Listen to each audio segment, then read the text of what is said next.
Weed whacker. That was on my side. Okay. Somebody went by on a moped with that very high engine sound. I don't know. We are live. Welcome back.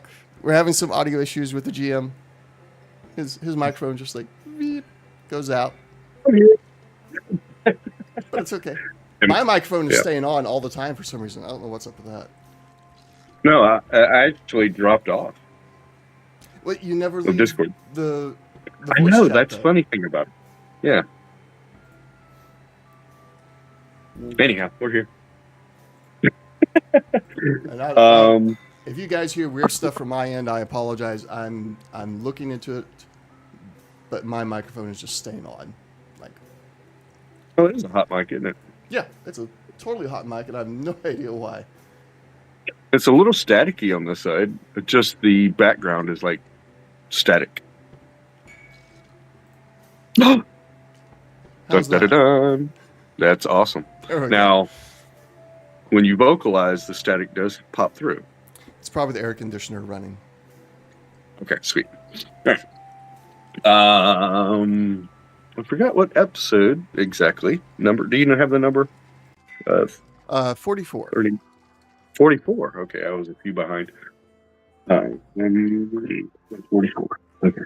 Well, hello everybody. Thank you for joining. This is Jeremy, your game master, and of course the rest of us are here. Oh no, excuse me, we're down one.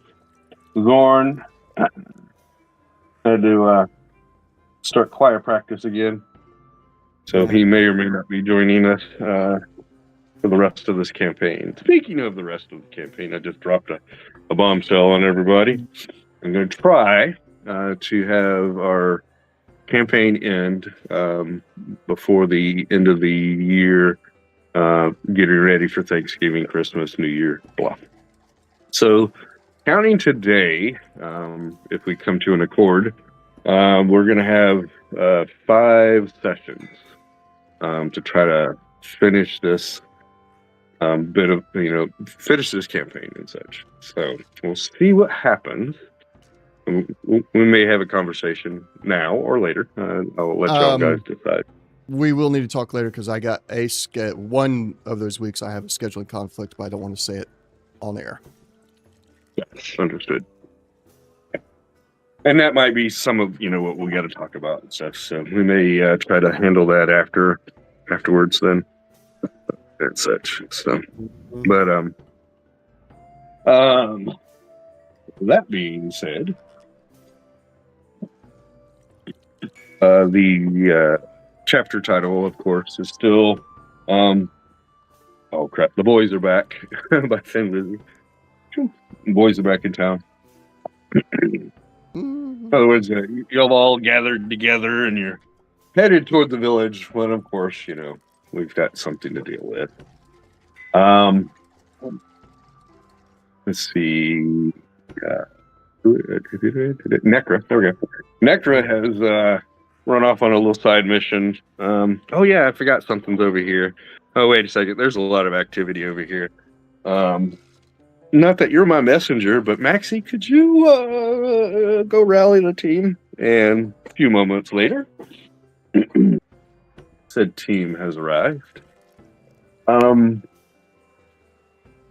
Zorn is going to be flying above us like a I don't know what the exact names are, the bomber or the gunship that flies around the U.S. military has, but basically doing a circling mission and just calling down, raining down hell for us and such. Zorn will be about 100 feet in the air. That way, Banthor, you can still get information, blah, from him. So where Zorn is on the map, he's not technically there. I'll basically be in the center of the map, but 100 feet up. If anything can get to him at that place, well, we'll have to deal with that there. I doubt that will happen. We'll see. Let's see. Banthor, you jumped off and you're like on the ground? I'm correct. I'm just going north to south. Kellum, you jumped off and you're on that outcropping there, that rock formation. You're about 15 feet up or so there.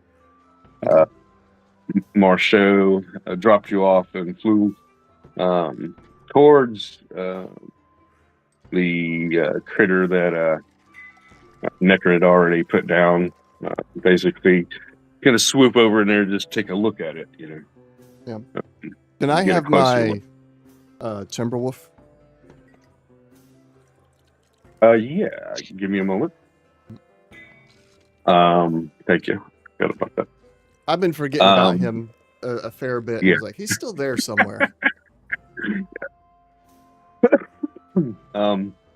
Let's see. Ashra, you're next coming. You're about 30 feet or so from where Kellum is. You're basically in the middle of the pack here. Banthor is a bit north of you, then Kellum is 30 feet. Banthor being about 60 feet. There's the big rock formation between you and between you and Banthor. To your north and to your south, there's another little rock outcropping between you and where Necra is. Necra's up in the air. I should still be in the air too. Okay, and you're still in the air too. Okay, all right. Let me put a marker on your birdie, and you're in the air. A little blue marker means it's in the air. Zorn, Ashra, and Marceau, and Banthor's eagle is in the air. And Necra, your eagle, you kind of put off the map, basically. Is that correct, or more or less? Not, doesn't have to be far, but we could have them just like right at the edge here, south of where you are, in the air. Maxie, technically she's just flying wherever she is, but you get her on the rock formation near where you are, Necra. Mm-hmm. Okay. So the rest of the group flies in and either drops off or continues flight in the area.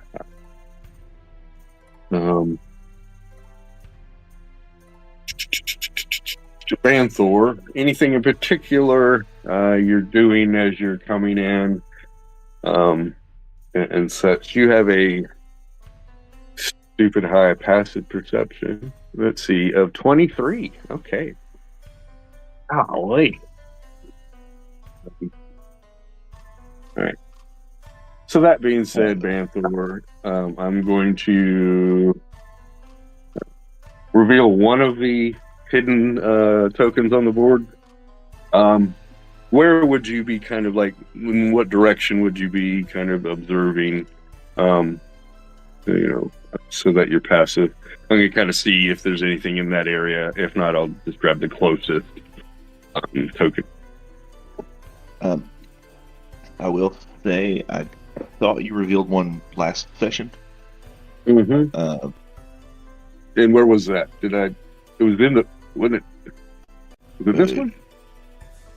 Oh, that little one. That's right, because it was right directly in front of you, and it was hiding there. There may or may not be, other things and such. So, okay, yeah, just make sure. Like, would that be the one the hidden one that I saw? Or okay. Yeah, I do. Now that I remember, I do remember that. But I'll go ahead and continue on that. Seeing as how that one was hidden, I'd probably be like scanning around there to see if there's any more. Okay.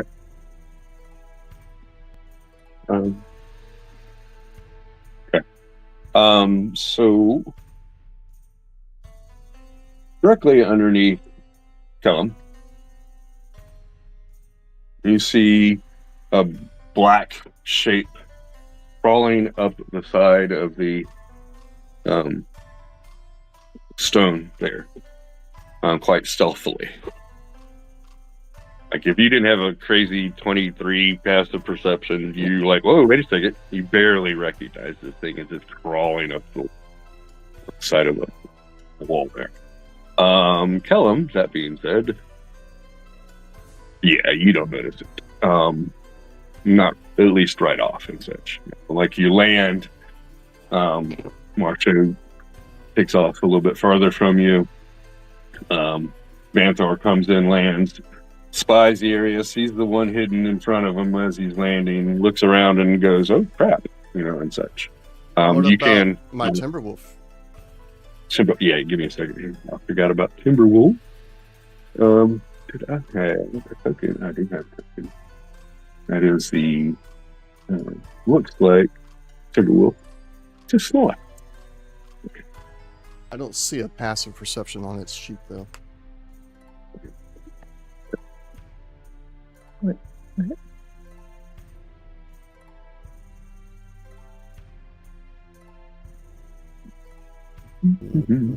Oh, there it is. It's less than mine. Never mind.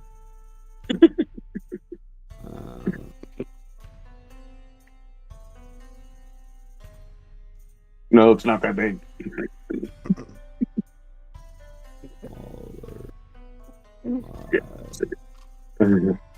He's huge. There you go. He is supposed to be large though. I think that's it. Yeah. It's a button controlled by. There we go. All right. You should be able to move them around and such. Yep, got it.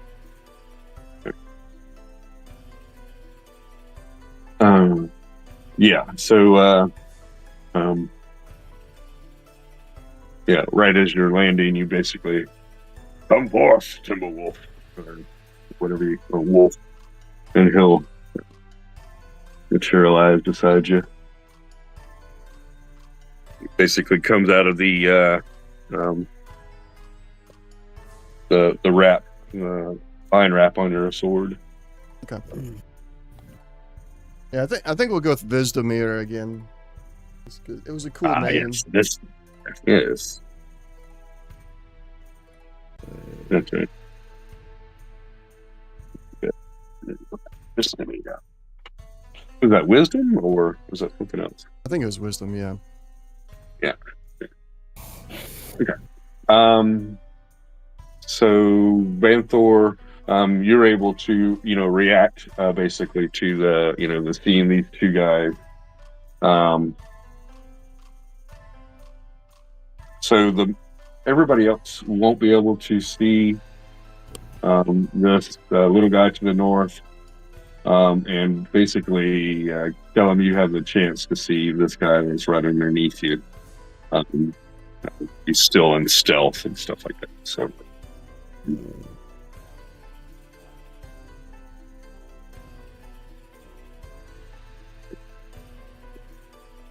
okay. And I'm just gonna double check and roll something real quick before I. Did it? Yeah, Vanthor, you're there. And Necro. Okay. Vanthor and Necro, the observationist. Okay.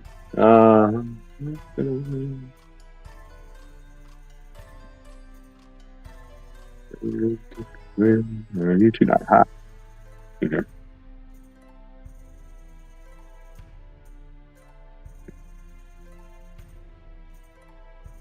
Again, Necro, 25 passive perception. That's no fun. That's why Necro's my spotter. Seriously, between the two of them guys, you will not miss anything. All right, Necra, I'm gonna reveal a token. Something just crawling around a rock that you observe. Another larger xenomorph is peeking its head. Oh no! So around this rock. And because of your vantage point, you're able to see. So you see the one to your west there, about 30, 45. Let's see, how far is that from you? It's actually 70 feet. Yeah, this map's a little bit bigger. So creeping around the corner, you notice it as it sticks its head around and is like, you can tell it's observing the area by the way it's moving its head kind of back and forth. Trying to, hear, see.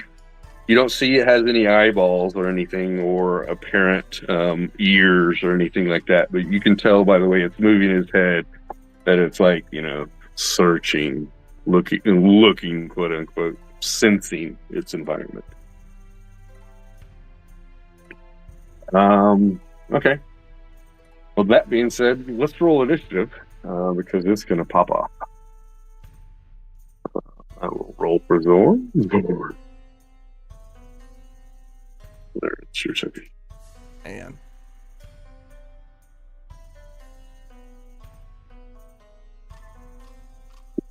Zor, with a dirty 20. Ready. Let's see, Asha, what'd you get?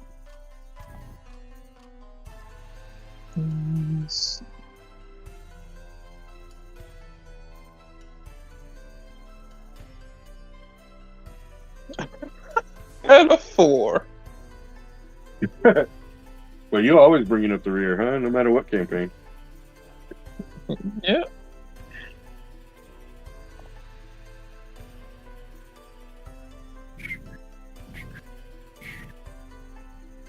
Oh, that's right. They don't have any executable buttons over there. Give me a second. Bring up the dice roller.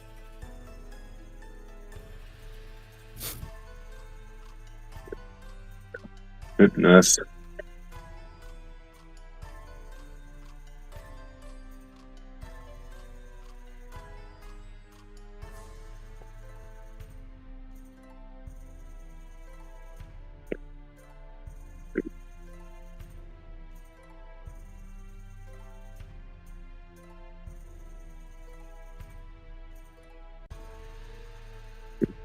Okay, I have a token far to the north. Don't worry about that. It's just holding the placement for initiative.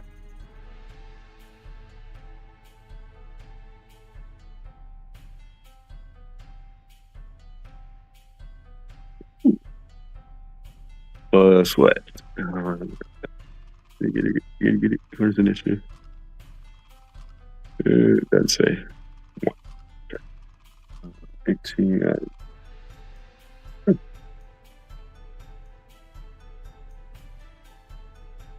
Alrighty. Looks like Neckar's on top. So Banthor, you can, as you're coming down, and you see that Zeno below Kellum, you don't have to wait till your turn to, let him know or anything like that. So at the beginning, basically, as this is all happening, you can go ahead and just let Kellum know, or any or everybody know, stuff like that, however you want to, about the Zeno underneath Kellum. I'll let Kellum and Marco know via telepathy. Telepathy. All right, thank you. Oh, I did not.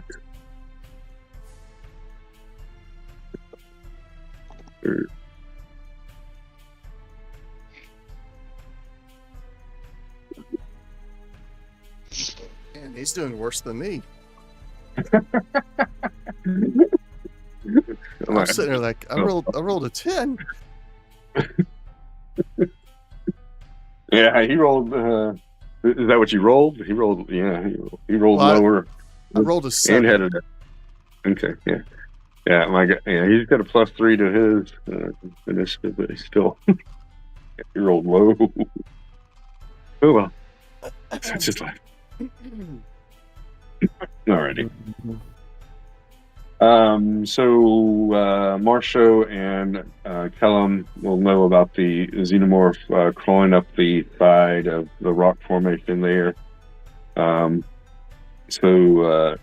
that you can look down.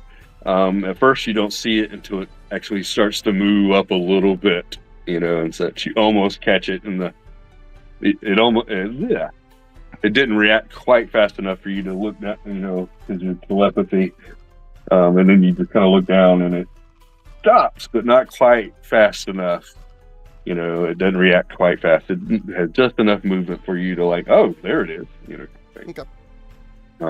That being said, it's still going to go before you. Have fun. Yeah, 22.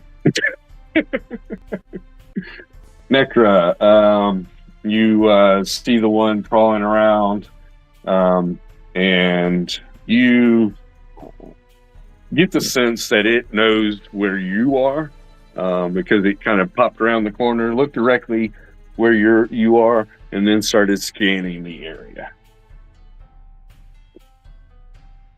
Right. It's your turn. What would you like to do? Well, There's 70, 80 feet between you and it.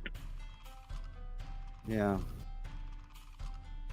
And so You're about, 20 feet in the air? Higher? I Lower? check what the spell says. Da-da-da-da-da. Oh, did you go to, the extent of the rope kind of thing? Well, can be up to 60 feet up in the air. Okay. How far did you want to go? I think I've got a rope that. I mean, it's I think it comes with its own rope. No, I it's your rope. Oh, okay. My apologies. So it's 50 yeah, feet. that's right. You throw your rope up and then it kind of snags in the air. Yes, it's been a while since I've used that spell. Yeah, so it's about 50 feet up. And Okay. So yeah, you've got a good vantage over the battlefield and such, being that. yeah, and I'm gonna try and shoot it. Okay. Anything in particular? You're gonna use a cold arrow? Fire. Fire. Yeah. And yeah, that don't look like it's gonna do good. Because of your altitude, where it is positioned, you can have advantage on the situation. Though it does have 3/4 cover.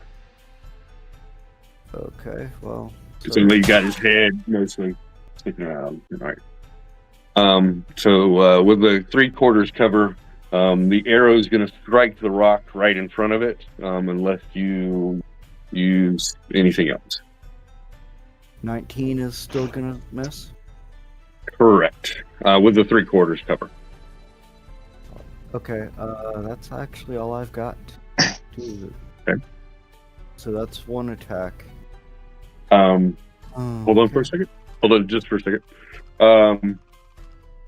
So, Ashra, your wisdom. Well, I have lucky too. Yeah. So. Oh, okay. You do have lucky? All right. So, remind you, Ashra, did I don't know if I remember. You told me I could share my luck with others. Right. And not to push you to do that. I'm just trying to remind you. That's all. Mm-hmm. So, all right. Did you want to use your luck, Necra, or? I was gonna just take the attack since I got 2 of them.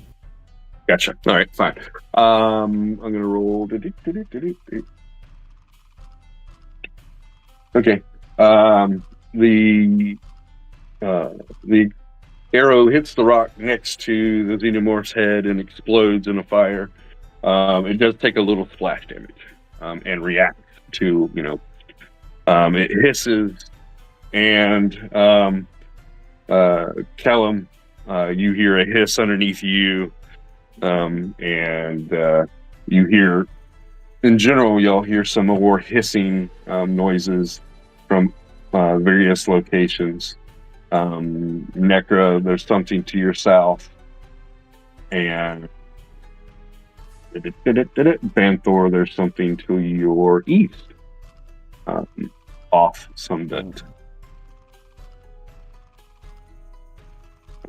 Just so I'm not forgetting, nobody has blind sight that I'm forgetting or anything like that. No. Okay.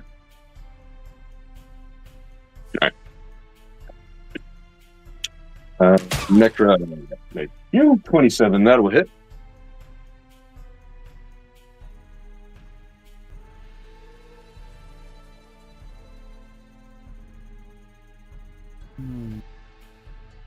And then the arrow, did that do? I forgot what it's. That's just was that just a roll? 1d8? Yeah, it was the 1d8, so 2d4 plus 2.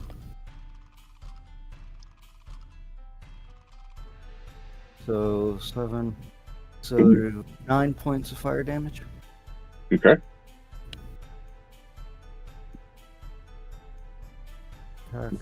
It's 17. All right. So you hit the Xeno in the head. Actually, I'll increase that just a head since it's a wow headshot. Acid spews out and hits the rock in the ground next to it, and steam rolls up. It moves his head violently back and forth and grabs the arrow and pulls it out, and another gush of acid hits the ground. Anything with your movement or bonus action? You got one more attack. Dread Ambusher. Yeah, we can. Actually, I think this is a continuation of the previous combat, so that. Yeah, technically, you used your Dread Ambusher for this theme. Oh, that's right. Yeah. Yeah. So movement, I guess. Either pop back in or jump out. Yeah. Jump out, but try to do the. Land on your feet, cat thing. Swing over to the rock over here. Oh, yeah. Give me an acrobatics. Should be too hard. Or athletics, one of the two. Just to see if you fail, mainly.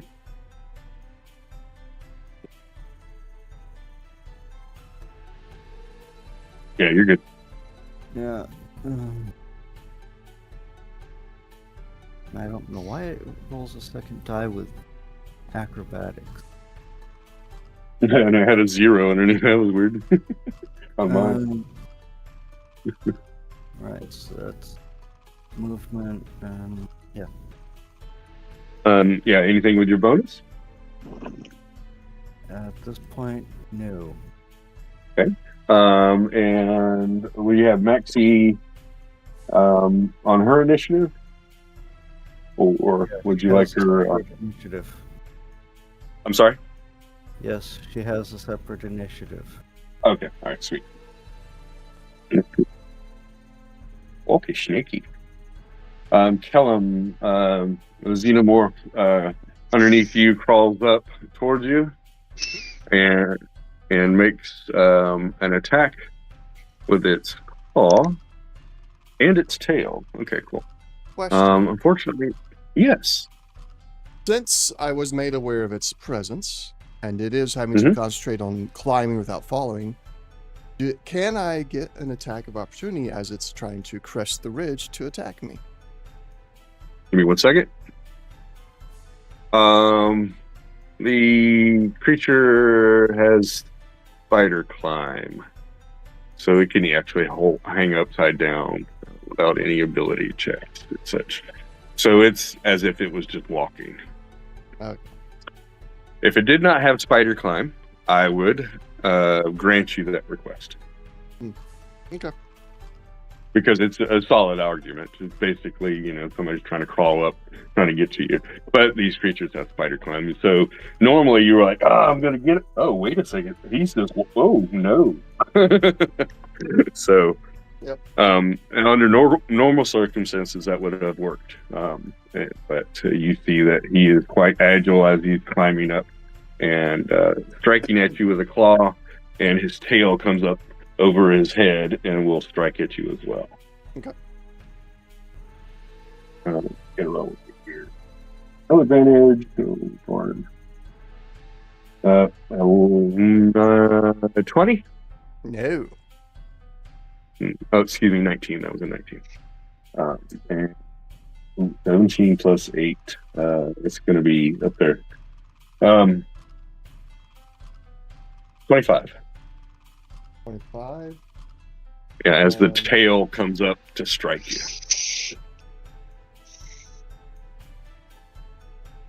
So that does hit, but give me one moment. I've got some reactions I may Sure. want to use here.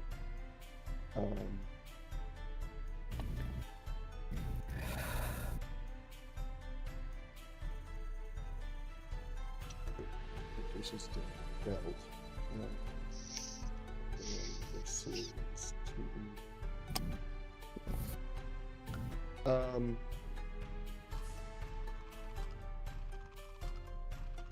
what level is Hellish Rebuke? That's first level. Never mind, I see. It's right next to the name. There's that one. Yeah. I'm going to use Shield. Gain an Okay. additional 5 AC until the Beginning of your next yeah, turn. beginning of my next turn. Yep. What's that going to put your AC? That puts my AC at 29. Ooh, nasty. So it strikes at you with its tail, missing. It hits the shield. You're like, okay, well, that's good, and then you hear a noise to your right as another xenomorph scurries over the rock quickly and comes at you. Banthor, from the wood line to your east, a xenomorph zips across the opening and quickly climbs up the rock formation with no problem, doesn't hinder it at all. Actually, from here, I'm going to back it up just 10 feet. At this location, Kellum, this is when you see it, and it jumps in the air and comes to strike at you with its tail first, extended past it. It has a 10-foot reach on its tail. Is going to get advantage on this attack. It has pack tactics. I said one. I meant two.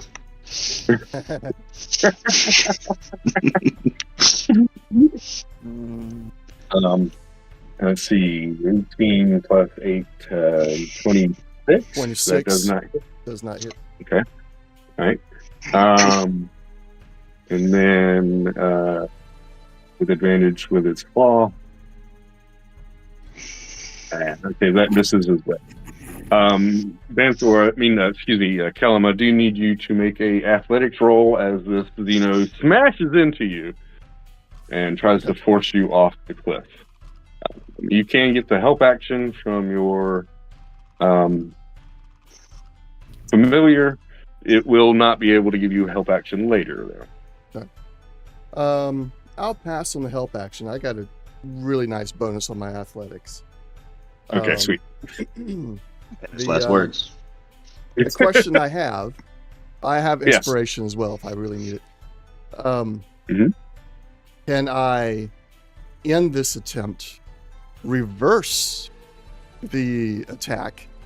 So kind of sidestepping out of the way, let his own momentum carry him off the ledge. Sure. Let's see. Is that going to be more of a? Give me a moment. I'm looking for your character sheet. Acrobatics. Let's see. Allows you to stay on your feet in a tricky situation and perform an acrobatic stunt. Athletics. Allows you to jump further than normal, stay afloat in rough waters, or break something. You're trying to sidestep. So basically, that's point. That seems Feels more a little- acrobatic. Yeah, it feels a little bit more acrobatic. So let's see. Because you're trying to dodge.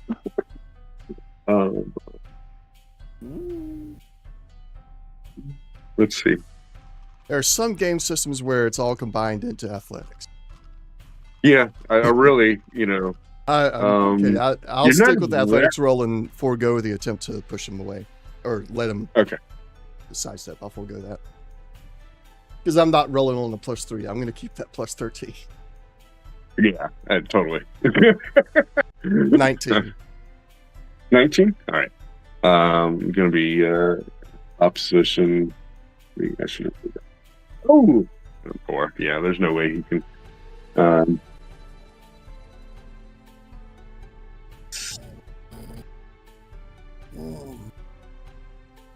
My only thing is, would he get advantage with pack tactics? That's on a Read pack tactics, please. Yeah, I'm about to read pack tactics. The warrior has advantage on an attack roll against the creature. Is a No, it's not an attack. It's a check. Yeah, check. All right, thank you. All right, cool. So he fails miserably. Does slam into you and such, but you're with your strength and athleticism. You're like, no, I'm gonna stay right here.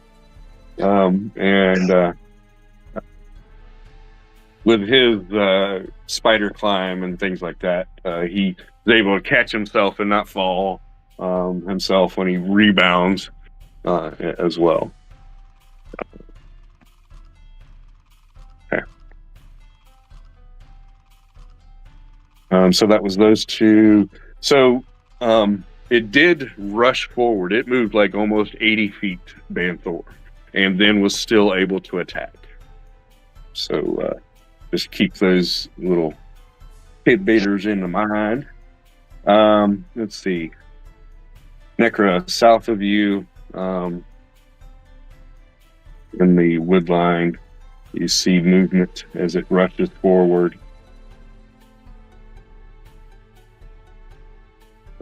Let's see. Q. All right. It gets up to the base of the, almost to the base.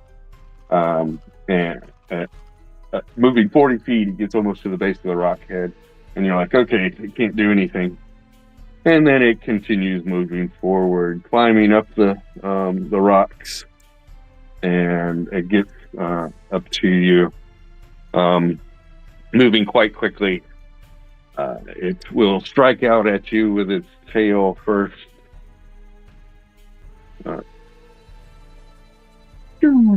And misses horribly. And then when it gets a little bit closer, then it will try to swipe at you with its claw.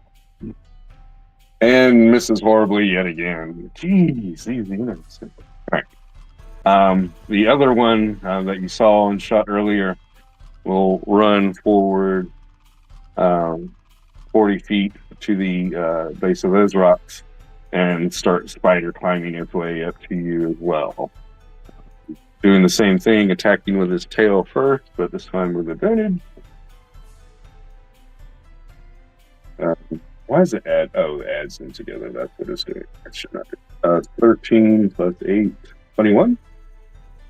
Miss. 22. Hit. Excuse me, never mind. It only had, no, that's right. So the tail came first, it misses, and then the ball comes next with a 22. That hits, beats it. Okay. You will take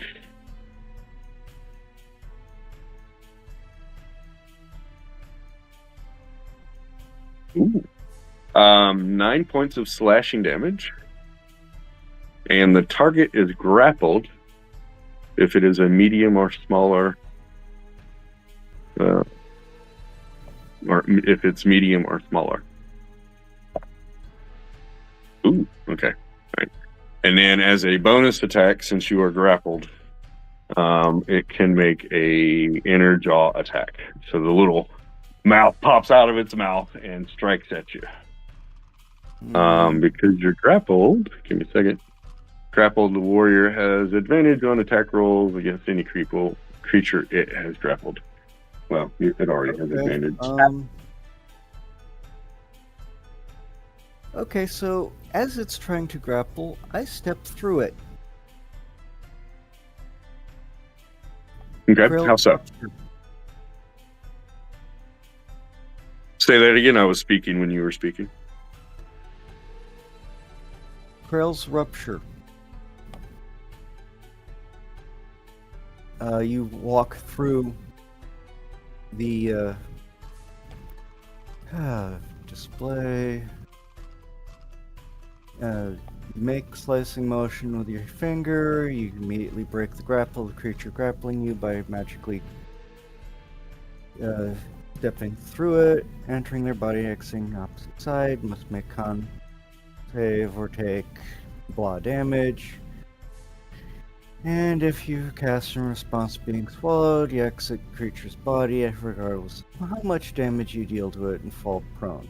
So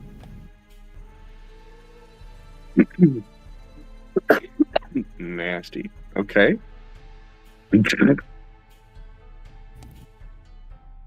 Is this a Dread Ambush? Or no, this is just a spell I picked up last level up. Ooh, okay. Awesome. This is probably a really good thing because you're going to be grabbed a lot. How often is this like any time you're grappled, basically? It's a reaction, so. Okay, all right. But and yeah, I only have that's 20 awesome. skill slots, so It's what? So many what slots? spell slots. So I can only do it so many times a day. Oh, spells. Oh, so you have to spend a spell slot. Okay. Yep. All right. Okay, that's a cost. Great. And it's 14 con save. All right, thank you. Oh. Okay, so yeah, what's the damage? 19. Ouch. And it is necrotic, if that makes any difference. Thank you, I appreciate that. Alrighty, and then you said there's some other conditions? I basically stepped through it. Oh, okay. All right. So I changed positions. You change positions. Okay. All right. Yeah, that's Basically behind it now. Yeah. Okay. So you are no longer grappled, and it it whiffs on the other attack because you basically are stepping through it as it's making that attack. It's like, I got you. Ah, what? Okay. Actually, it's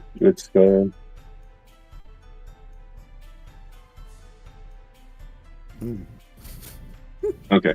Not gonna make it strike out at the other one, but it's definitely gonna have, it's a little confused and such. Taken by surprise. I love it. Awesome. All right.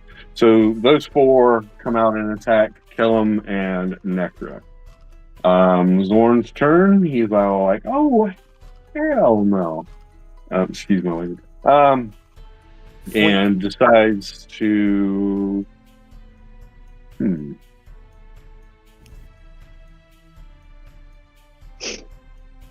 Shoot arrows at the one next to Necra. There's more combatants up here with you, Cullen. You've got your familiar, and there's more so there. Banthor is close by, so you're going to be, you'll have more support than Necra has. Yeah, I get that. So, I'll get a flame arrow. yes. Banthor, I'm going to roll with advantage here. Banthor, remind me, what's this going to do for me? Flame arrow.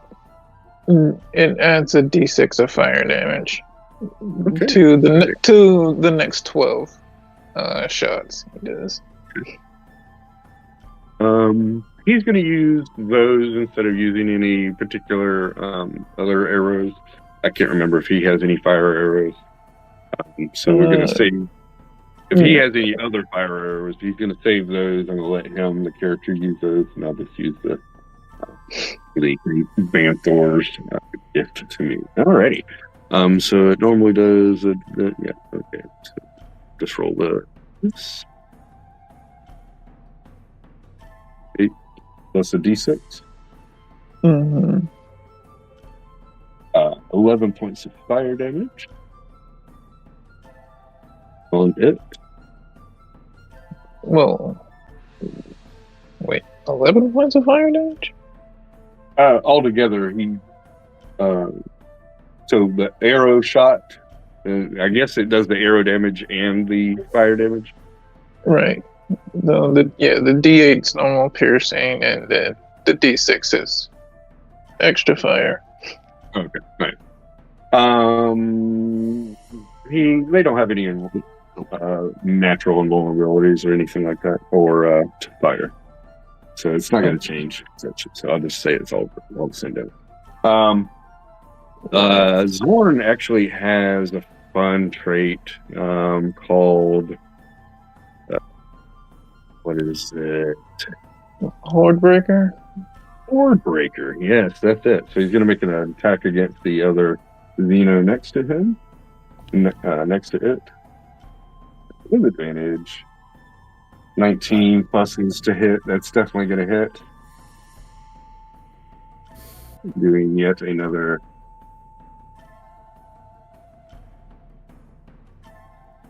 D8 plus 6. Piercing damage. And then the D6 of fire damage. Let's see now. 8, 6. Oh. 10. 10 points of damage to that one. Yeah, his Horde Breaker skill is fun. I guess that comes along with his Hunter Ranger, I believe. Yeah, Hunter Ranger. Is that you can only do it like one attack per attack, turn, I believe. Once per turn, but he does have extra attack. Yeah, he does have it. Yeah, correct. So he's going to take the second shot at the same Xeno that Necro passed through with advantage. That's a crit. Alrighty. And is that a crit? Yes, it is. Alright, so the D6, and then is D8 plus 6. What's that? Another 8? No, can't be another 8. 8. Is it rolled again? So, there we go. 13. Oh no, it's rolling 2d6, 2 of the 8s. Let me do that again. yeah, it's trying to double the dice. Flat roll, a d8. All right, 9 plus the 2 is 11 plus the 14. 14. 25.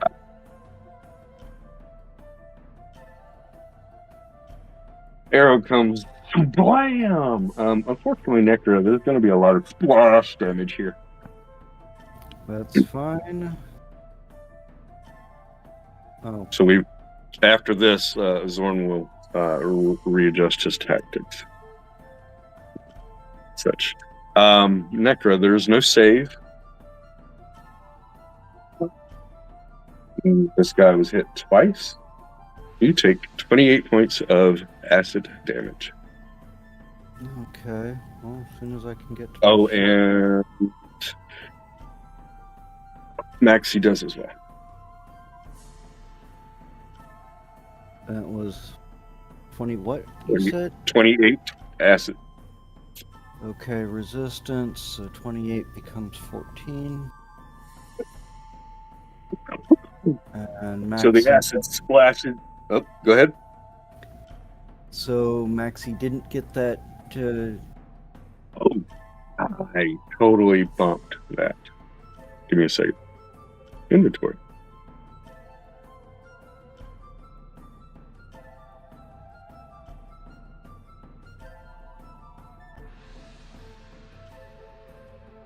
If you say no, then she's taking the full damage and she's no longer First. available. Yeah.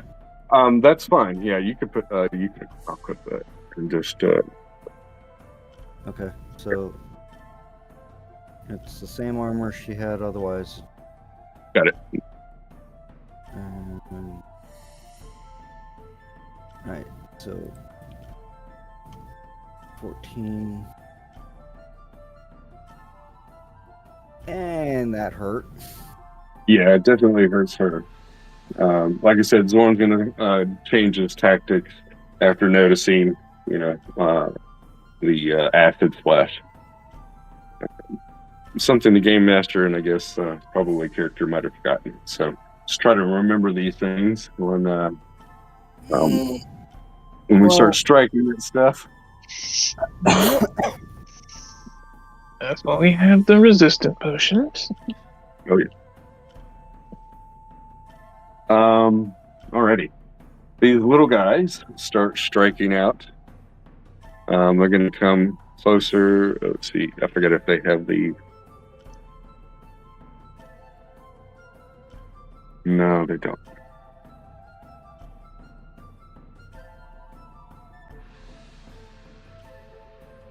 So the warriors, the ones that are rushed up on you, they have what is called aggressive. The warriors move up to their speed toward a hostile target they can see as a bonus action. They basically have bonus dash. What you doing there, Banthor? Nothing. No. All right. They are going to start moving don't right worry now. about He's a little freaked out. He's like, oh, they're doing all this. I'm just going to fade into the bush. Gonna pull a Homer Simpson. So Banthor, this one will rush up to you. It cannot attack you though, but it does make a melee with you. I forgot about this guy in the background. This guy in the back actually runs away to the tree line over here, to the northwest. And he's going to... Nope. Basically, he hits the tree line, and you lose sight of him. And such. Banthor, you can't see him directly because of the rock formation and such. The other guy that is hidden there doesn't have enough movement, so runs up to you, but will next turn. Let's see what happens. It does put you in melee. This guy is going to run 40 here, and then another 40 towards Kelly. Putting him, unfortunately, right underneath Marceau. Marceau's got this that. guy, yeah, Marceau's going to get him easily.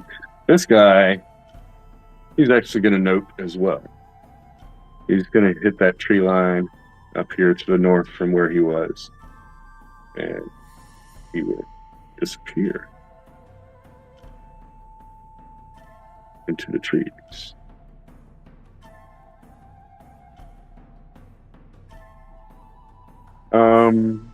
Let's see. I get your two. Oh, let's see. Necra, you're pointed towards that direction as you vamp through, what have you, this xenomorph that had you grappled. And you notice these two xenomorphs hit the tree line and, quickly stealth away.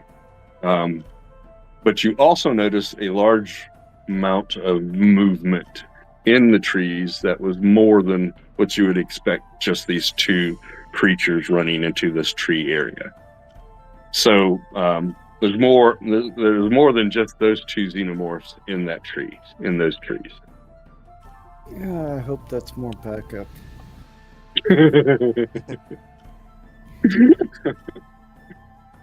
Let's see, so that's all the little guys that are going to stick around. Okay.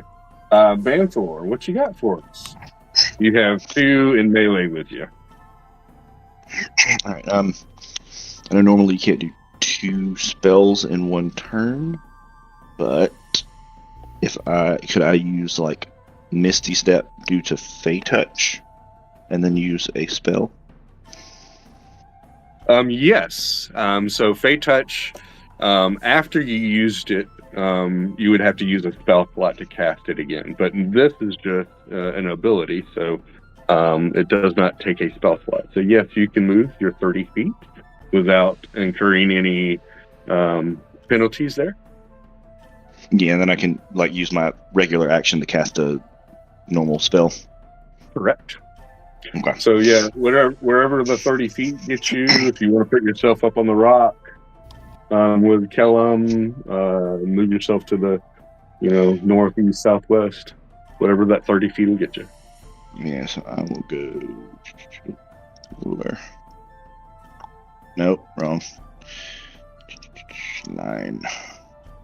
Let's see. You could be up Probably on good that. Okay. Yeah, I'll go Misty Step here. Yeah. So technically you're up on the rock, not on the bottom there. So that has 2 profiles there. And got my giant circle again. Unleash his 5th level. Yeah, I knew it. I was thinking of something else, not the 5th level. Okay. Yeah, so I'll center it. You can see where it's centered right now, yeah? Yeah, give me 1 second. Yeah.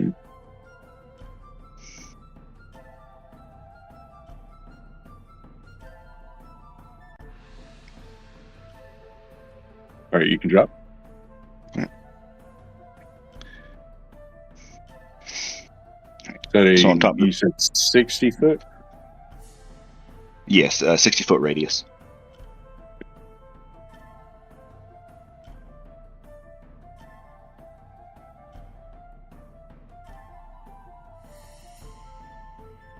And what is this? I'm casting Call Lightning. Oh. Okay. So I teleport up to the top of this rock and see my hair start to stand up on ends as a cloud appears. A giant storm cloud appears above the battlefield. All right, awesome. Banthor, calling upon the power of the tree, calls forth a thundercloud above you all. Tell him you are no longer have sight problems while you're underneath this, so you won't have any problems with combat. Okay. Being the drow that you are, I was hoping that I would, he's up on a rock. Yeah, it's in the early morning. What was it? Not early morning. Oh, actually, it's not. It's on the opposite side. It's in the later of the day, but you're up on the rock and stuff. It's like, yeah, I'm gonna mess with them that way. Nah. Banthor calls in a thunderstorm. All righty, Banthor. What you gonna do with that? Banthor is your buddy. I am being very cautious. All right, that should work. All right, so I'm going to cause a lightning bolt to go right here, just out of range of Kellum. Okay. So I need these two, and anything I can't see if there's anything else there, to make a dex saving throw. Yeah. So Dex. Yeah. They didn't see that one coming.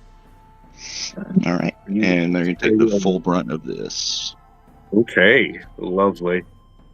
They do not. Let's see. I'm just trying to see if they get any advantages here on anything like that.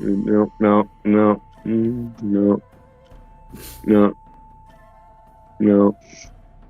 Dadgummit. All right. 21.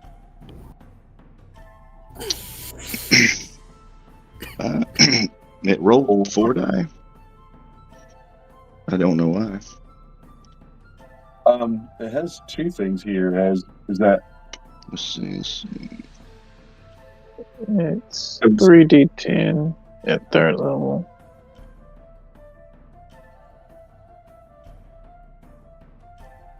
yeah? It rolled 3d10 and got the 16, and then has a 1d. You're outdoors. We are. Oh, so it adds another for being outdoors. Interesting. Oh, okay. Gotcha. Okay. Sweet. I like it. Yeah. That's if you're taking control of an already active storm. Yeah. Oh, So, yeah, it would be 16. 16 damage, not 21. Yeah. All right. Cool. And because of the particular type of damage, it's not going to cause any splash. Mm-hmm. Kellen goes, yay! And then Banthor, from here on, is it just an action to call down another lightning, or? Yes. Okay. Yeah. And then how long does this last? 10 minutes. 10 minutes. Duration 10 minutes. 10 minutes. Okay, all right. I'm not going to keep count. 100 rounds. Concentration 10 minutes. Concentration. Okay, that we can. Got a little concentration marker on you. Alrighty, Banthor vamping over on top of the rocks and calling the power of the tree to create a lightning storm, smacking one of the two Xenos there at your melee with you, Kellum. You're waiting for the acid splash, and it doesn't happen because they didn't get cut. They got fried. That smells good. Smells like lobster. There we go. Yeah. Anything else for you, Banthor? That was your bonus and your action. You can move if you'd like. Yeah, I think I will. I'll move over here, just trying to get a better footing. Okay. Yeah. I was about to say. He's standing on the edge right there. Get you, please. Can you all see the aura? I can see it the way I have it. I don't know if y'all can. Give me 1 second, then I'm going to change this token to token level. There we go. And then I am going to put a big X on it, reminding us that it's not actually there. Okay. All right, Maxie, what you got for it? And then it'll go to Kellen. Alright, so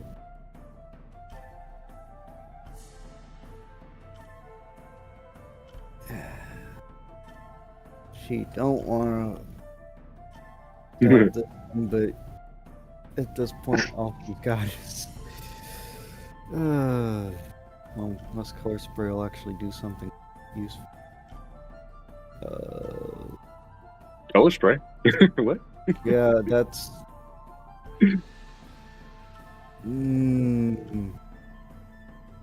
never mind. Alright, hopefully this doesn't melt.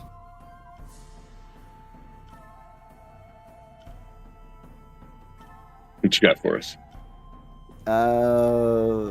That's 11. Does she get advantage because of positioning, or? Yeah. Okay, so let's see if So she's going to try to strike out and hit this guy? Sounds like suicide. yeah, trying to hit this one, and so 26 to hit. 26, that'll definitely hit. All right. For a grand total of 8 damage. And it is the Dagger of Venom. If they can take poison. Right. DC 15 con save. Okay. Let me see real quick. And it's 2d10 damage if it succeeds. Okay. Con save. 15. Yeah, and that does not pass. 6 plus its modifier. No, it's not going to happen. Okay, Rolled 2d10. Yuck. You roll or me? Oh, 19. Yeah, so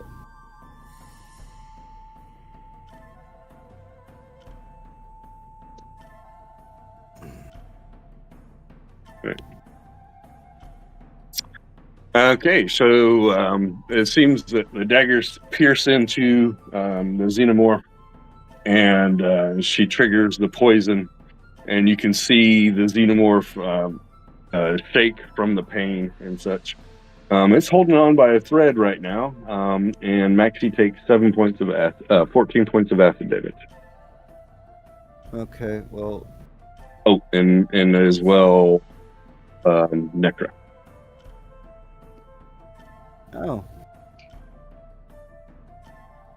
yeah, and since she's might as well do it. Well, she has it. 7 sneak. And uncanny dodge, she has. Okay.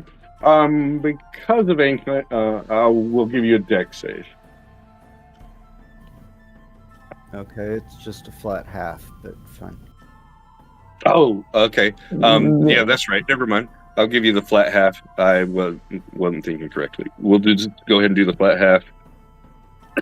And so she'll take 7 acid, and then you can reduce that. No. Oh. So.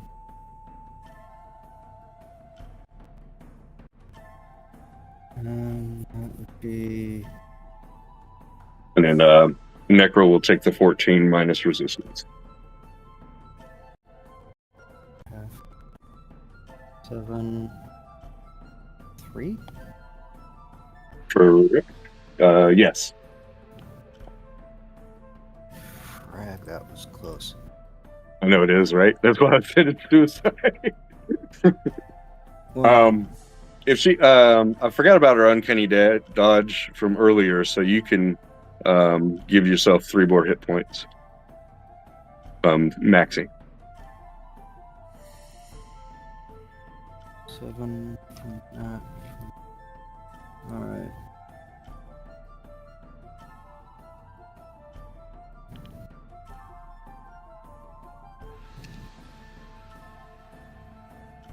Well, that's painful. And if she wants, she could use her bonus action to.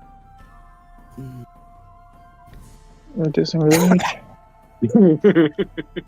Yeah, she's gonna just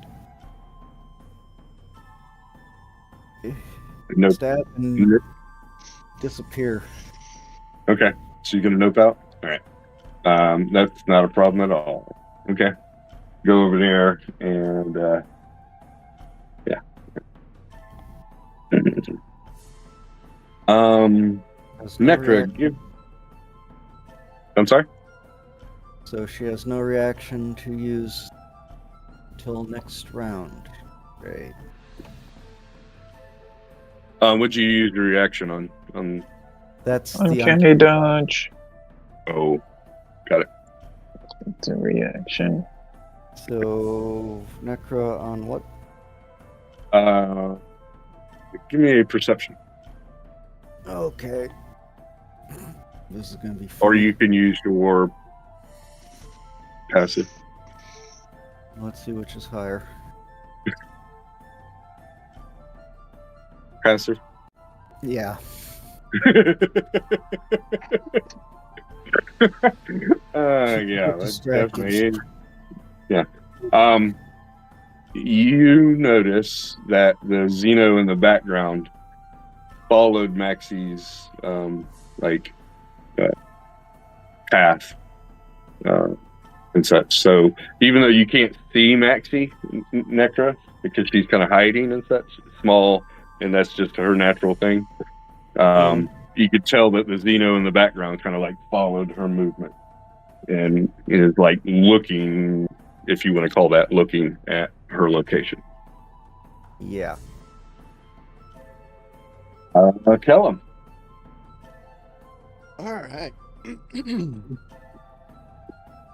Well, it is these guys' judgment that they decided to get in close range with me. I was just going to sit up here and throw Eldritch Blast at them all day long, but they decided to make it personal.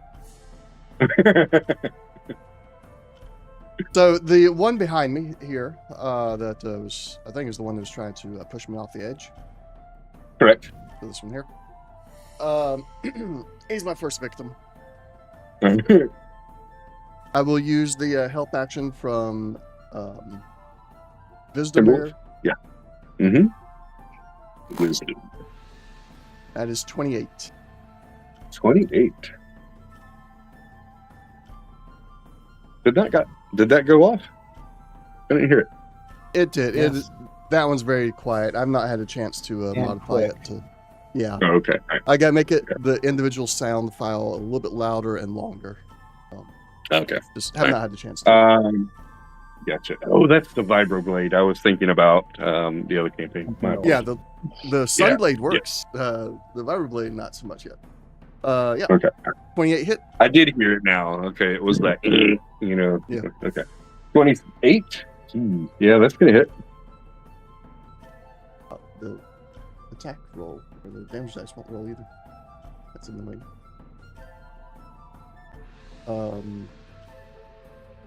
What did I roll there? 11 damage.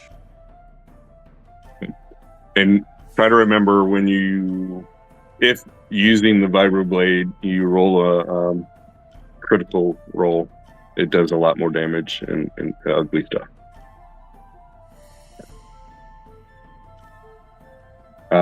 Wait, what? 11 damage? So on the Vibroblade, when you attack a creature with this weapon and roll a 20 on the attack roll, the target takes an extra 14 slashing damage. And you can lop on one of its limbs. I didn't roll a 20. Right, I'm just saying, if I forget, try to remember that the Vibroblade is nasty that way. However, that says object. These are not objects. Okay. Second attack. Okay. 29 to hit. That's like 29. Of course, that hits. Max damage for 18. Ooh. Okay.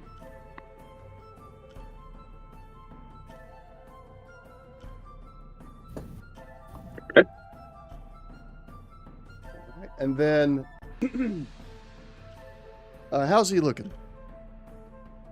He's not wounded. Not yet. Not yet. Yeah, they get a little bit of hit points. Okay. Well, here comes the angelic flame tongue longsword. Okay. 27 to hit. That's a hit. This is the regular damage, and then an additional 2d6 fire for 16 16. damage. Alrighty. All right. 3 attacks. Action surge. Okay, hold on. Before action surge. I told Give me a you moment. they're in for it. I know. You are also. So just get a. I'm going to give you a. All right. So you have acid resistance, correct? I do. With your resistance, that's 21 points of acid damage. So there's 3 strikes. 21 points. Correct. Does the alien head I have hanging from my chest not help further? It's not. So that thing was a pup. Basically, it was a small. Though its head is kind of larger, in a way. I don't know. You have it hanging like a predator. You yank it off heads, and alrighty. Yeah.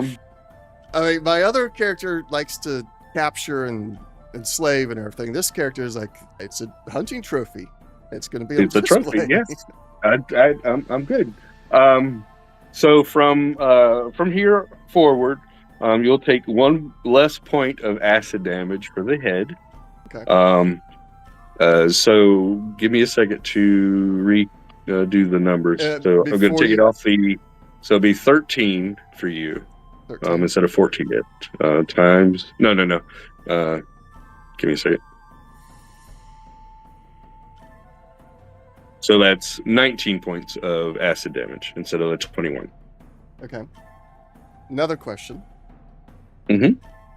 The vibro blade.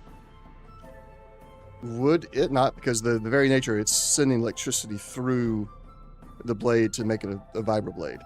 Would that not be cauterizing as it cuts? No. Basically, it's not using the electricity as damaging. It's just using the blade itself just moves quickly and such. So it's not causing like electric damage. If it did have like lightning damage, we could have a conversation. It doesn't.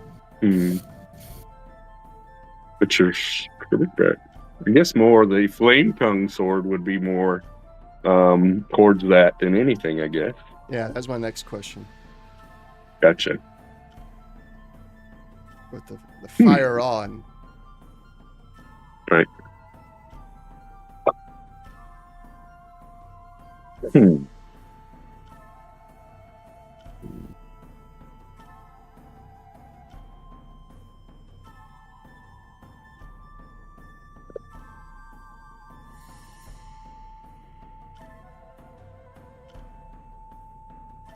I apologize for the monkey wrenches. No. It's a good question. I'm just kind of contemplating a little bit, and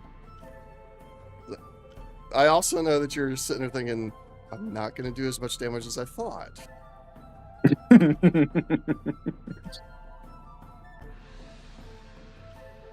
I've had the same thoughts when you guys pull stuff on me.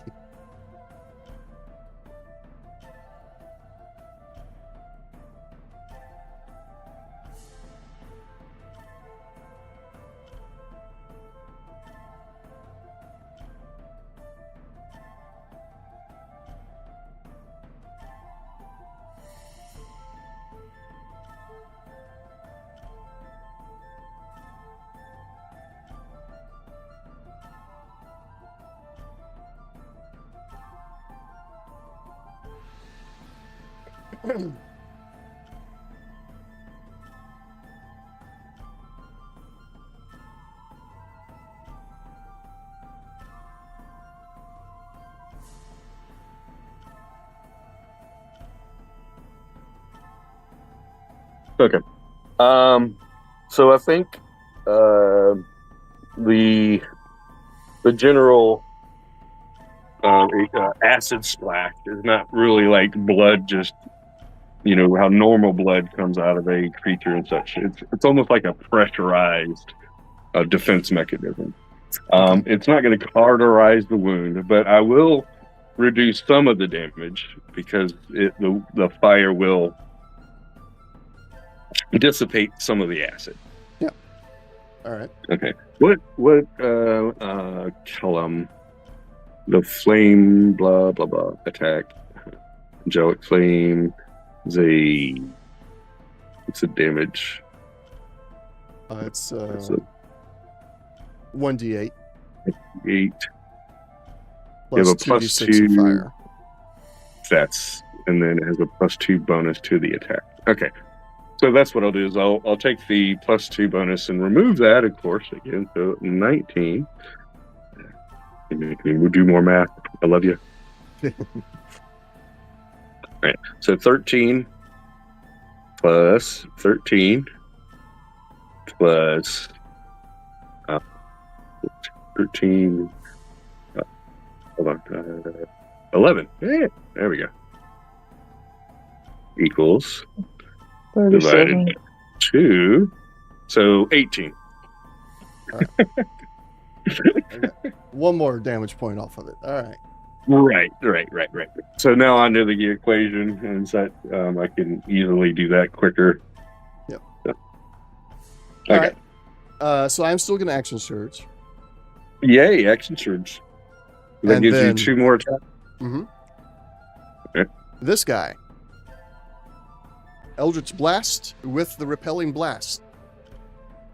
Oh, okay. Ooh, I'm getting inspiration back. Why?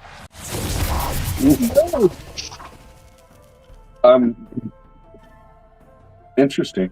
And just for giggles, just to make sure it's not a glitch, roll it again. Okay, not a glitch. Does that one count? Because I get 2 bursts. Come again?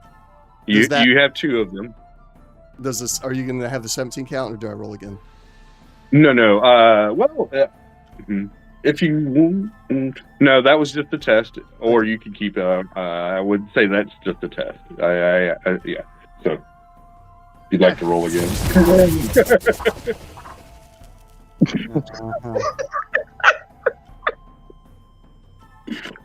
You're like, I got a cool idea.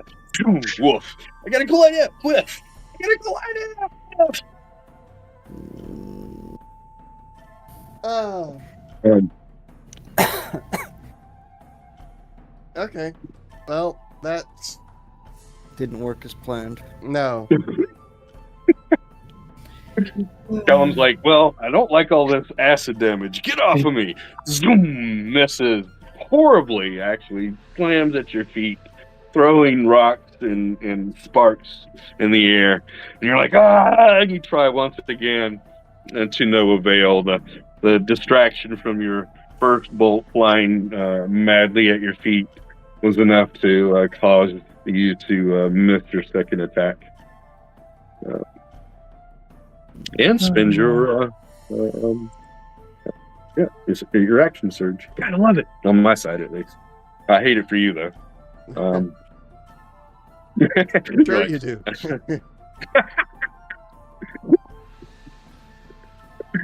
I'm saying, like, my other character is the one that has the double action inspiration with the cloak. I'm like, why didn't I pick something like that up with this character? As in a just like a take a breath moment, Callum's just gonna sit there and just turn his head slightly to the right and glare on the pipes. Oh, gotcha. I can't remember the name right now. I'm actually a bit frustrated. Yeah, I can't remember the bagpipes. That's it. This is like he's just like and just blare them as loud as he can, just to get like frustration out as quickly as possible, so he can refocus and kick the butts of these things. All right. You are. I am inspired by your frustration. So you have a point of inspiration. All right. I'll save that for later. I'm sure I'm gonna be in some real doo-doo here soon.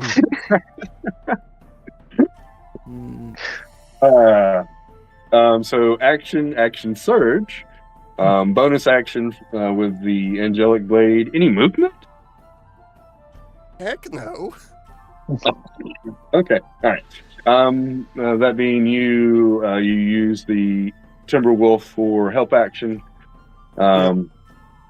Vesemir, Marceau is going to sweep down, grab this guy in a grapple, or at least attempt to. Maybe let's do that first. Where I just, come on, man. He's going to use his inspiration because that really. All right, there we go. Okay. All right, so he's going to grab this xenomorph and climb. How much can he climb? His movement is 50 feet flying. Yum. Okay. So he's going to fly up 50 feet. So he swooped down, fly up about 30 feet. There we go. And kind of drop this xenomorph in the hole over here.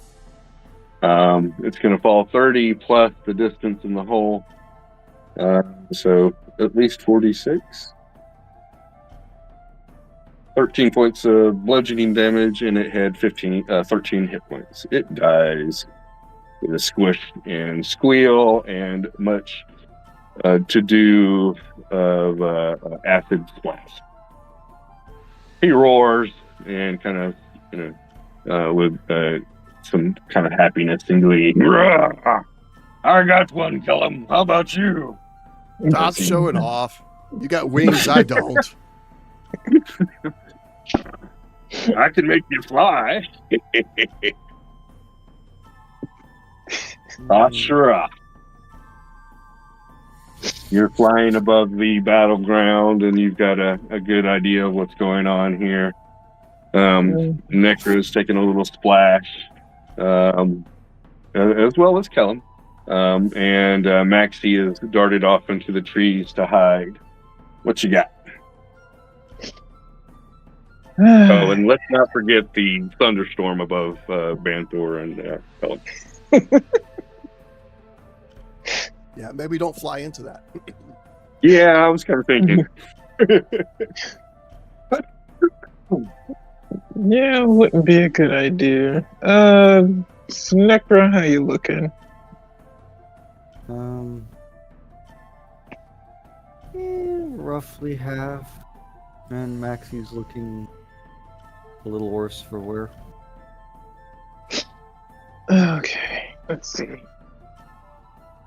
What's my distance? Some 30 feet. Give me a moment. 5, 10, 15, 25, 30. 50. 35 from Maxie and 50 from Necro. 30 and 30. Is there a way I can position to where they're both within 30 feet? Of course, you're flying above. Let's see, some 40, 50 feet. Enough to see. If you need to get lower, you can fly down. They're up in the air, 20 feet. So yeah, you can fly down. And get within range, both laterally and vertically. All What you right. got? I am going to Cure Wounds, distance spell, so that it becomes 30 feet, and then I'm going to twin it to hit both of them. So, Awesome. Okay. Roll once. and I'm upcasting it, so I was gonna say it then. Would you roll twice? Yeah, I guess you would roll twice. Because you're casting it 2 different times. Yeah. yeah, it's 2 different people. So I'm gonna upcast it. Who you get cast on first? First, it's going to be Maxie because she took a lot. I'm going to do second level Cure Wounds.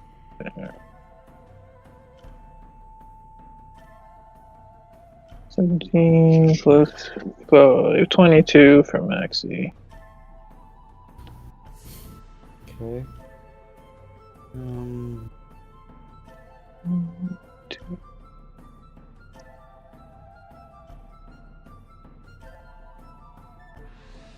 That feels much better.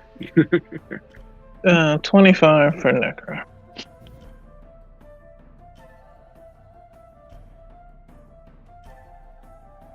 Okay.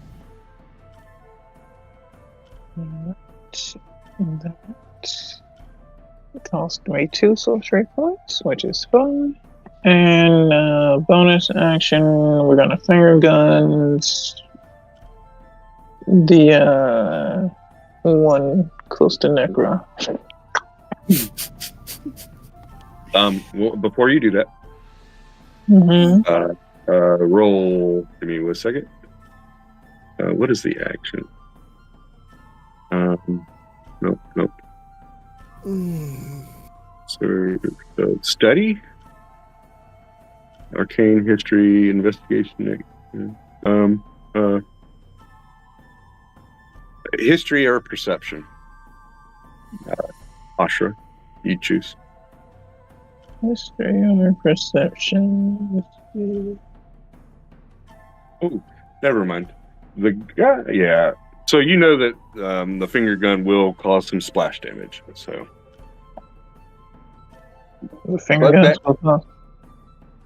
Yeah, because it's force damage again. Well, Yeah, it's force damage. It is force damage. Let me see real quick. What does it say?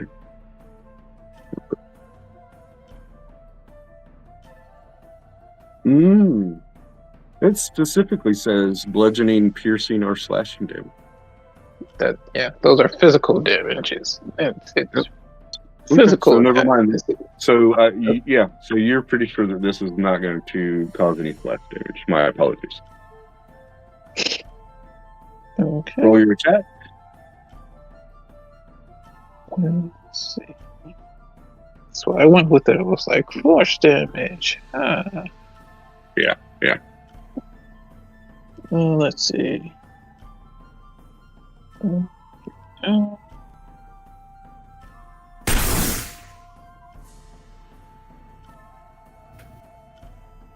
A 13 is going to miss. 13. Oh, you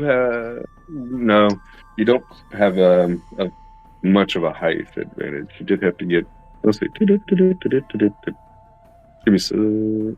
Well, because of your position, you're 20 feet above, almost. Yeah. So yeah, you can have a height advantage. Okay. I won't complain. Right. 28. Ooh, almost got that crit. That'll hit. Oh, it'll also be a +1 to that because of the sky margin. It's giving me a +9 on that. Okay. Scoot. So close. 8 force. The xenomorph at your back is holding on with a thread there, Nectar. Alrighty, action, bonus action, and your movement. Ashra, thank you. And not to speak for Maxie, but she probably might say something like, thank you, or, ooh, that felt good. Yeah, she's. She had the choice of disengage or hide, so she disengaged. So yeah, thumbs up and. Oh, that's fine. At first, I was gonna think like call out to Maxie to come towards me. I was like, I'll just go towards her. It's fine. Yeah. But yeah, that's it for me. All right. Nectar, your turn, and then we're gonna have the warrior xenomorphs go. Right.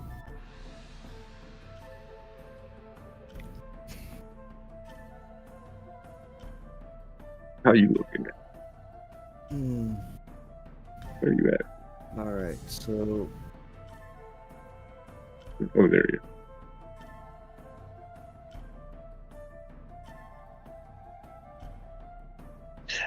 Oh, shoot.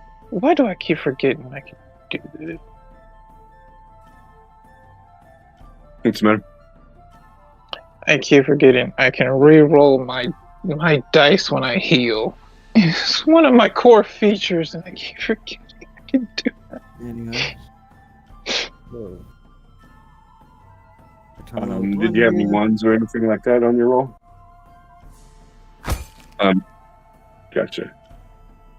14 is gonna miss. Okay. So. And try again. So, Ashra, if there's any ones that you wanted to re-roll, you can. Really? Sorry. So the first attack is going to miss. It dodges out of your way. Oh, and the second attack that moves. Then the short sword follows up. Oh, that's a strike. A hit. All right. And I'm guessing I don't get sneak attack on that. Yeah, you don't have any conditions for that. Okay, so no whales there. All right. Yeah. And damage. Here. Okay, good. It had 2 hit points. Yeah. Ashra almost killed it. I was like, so close. All right. So the 2 hit points there. You take 14 half to 7 acid damage. All right. So that's D and you have your movement now. yeah. So hop over here. I'm just gonna scuttlebutt over here a little bit closer. Okay, add 3 more to maxing. Oh, she's at max. Can't. Yeah. Oh, Sorry. she was at max. Okay. Yeah. But it's just being sure. She is basically the most squishy thing in the party, so. Trying to make sure that she. She does the skirmishing attack. Yeah. In now. In. All right, Necra, action, bonus action, and movement. Yeah. Xenos. So there's only one Xeno here for you, Necra, to worry about. It'll scamper over towards you. Attack with its tail. Actually, yeah, no, it's going to get all up in it. Yeah, it's not going to. So it's going to get in your face. Attack with its tail before it reaches you. Unfortunately, without advantage, doesn't have a friend. Rolls terribly. Then it gets in close combat with you in melee. And swipes at you with his claws. 16 plus 8. 22. Yes? Okay. 24. Cute. Alright, that hit. Okay. So you are now grappled again? No, silvery. Reroll. Silvery barbs. You gotta reroll. Give me a moment. And that's gonna whiff. 5 plus 8 is not gonna get anywhere close to your. Well, that's good night. Alright. Take your silvery barbs. Does somebody get advantage? Yeah, I'm going to give it to Kellum. Kellum? Alright. Roger.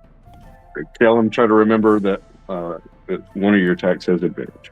Okay. Your first attack, excuse me. Yeah, first attack, and then I can use help action on the next one. Yeah. Alrighty. That being said, Kellum, let's take out my frustration not being able to hit other things on you.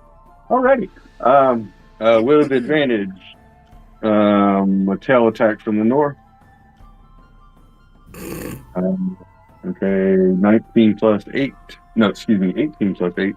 I think that's going to hit your AC. 26. 26.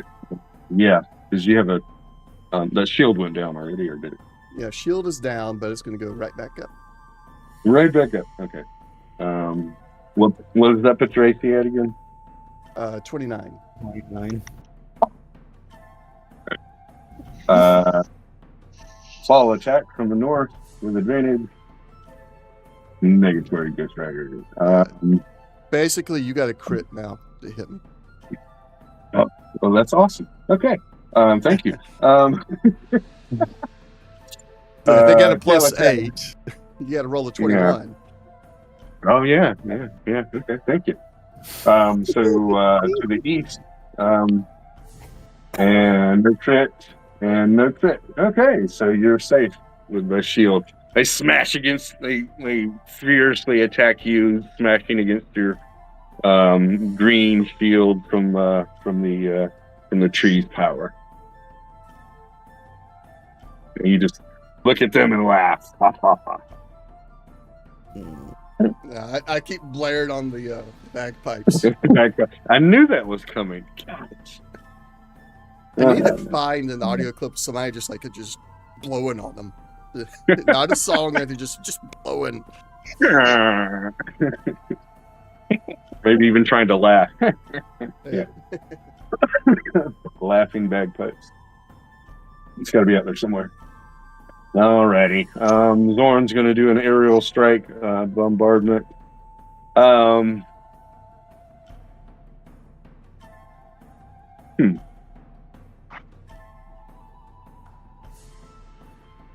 He's going to strike the small ones over here.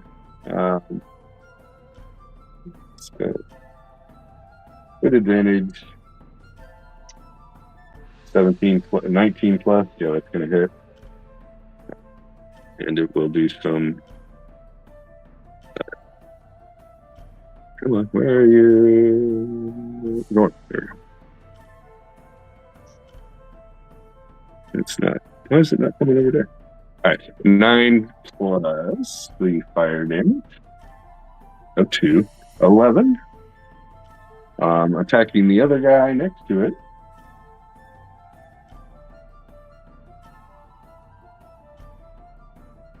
Sorry, we have to.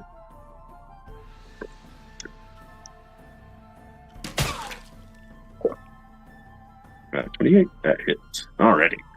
And it does. It does. Come on. Roll. Ooh, max damage. Nice. 14 plus the d6. That's fire damage. 18 altogether.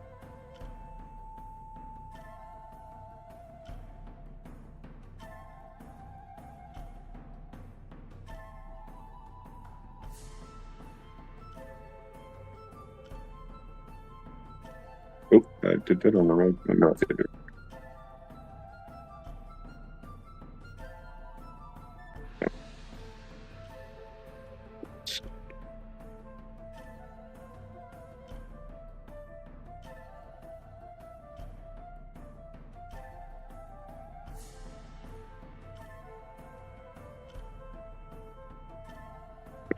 And then with his second attack, he'll shoot at the first guy with advantage. 29 again. 8. 12 points of damage.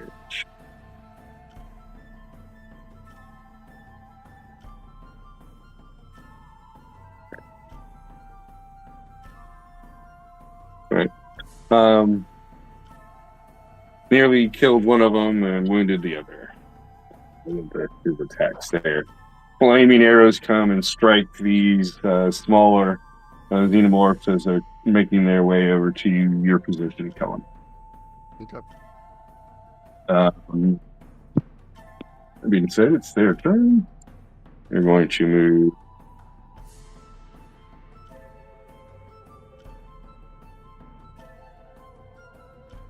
And get in melee with you again, Phantor.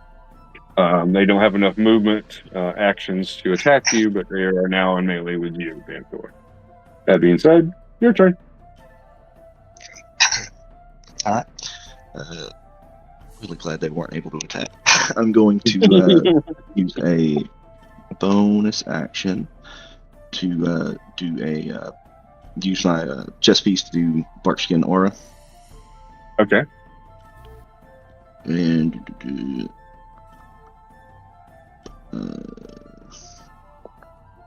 so that should give me a +1 to AC and advantage on con saving throws.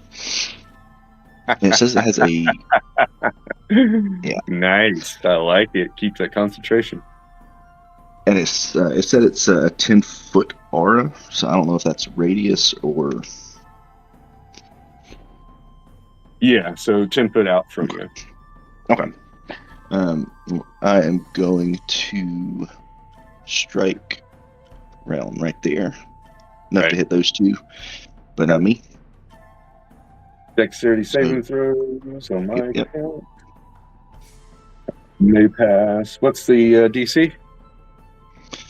DC is 17. Okay, so the first one saves, and the second one fails. So left or right. All right, roll your damage. Okay.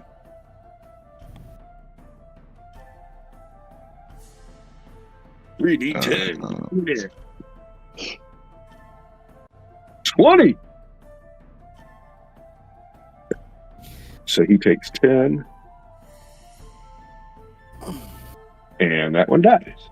All right. The one to your right, to the east there, it takes the full brunt of the lightning bolt, twitches violently and falls to the ground, sliding off the rock surface. Such. The other one was able to shelter itself somewhat and only take half the damage. It's still there. That was your bonus and your action. Anything with your movement? Anything with your movement? Anything with your movement? You can walk away, jump off the thing. No. Let me see here, actually. Attack of opportunity. Gimme. I mean, I got a 28 armor class, so Oh, shush. I'm wondering if I should just run up to kill him just to give him this aura. I know, right? I think I'm going to do it. I'm feeling lucky. All right. Feeling lucky. Taking that attack of opportunity, I pretty much have to roll a crit here. Let me just see And how I close roll a 1. All right. Critical fail. We can do those. So it swipes at you, anticipating your, not anticipating your movement. It swipes at you kind of late. Yeah, go ahead and move wherever you want to move to. Nope, everything's flipping out. Oh. You could just move me to the right of that xenomorph, to the right of Kellum. Oh, do you want to be melee? Or I think I'm gonna have to be to get that aura. Yeah, you have to get the aura, but that'll give him advantage. So. Yeah. Right. Yeah, my whole browser's crashing, so just want to move me, and that'll be my turn. Okay, yeah. Gotcha. Maxie. Right. And then kill him.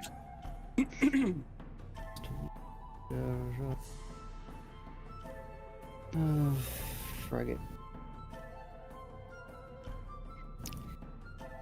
After face palming.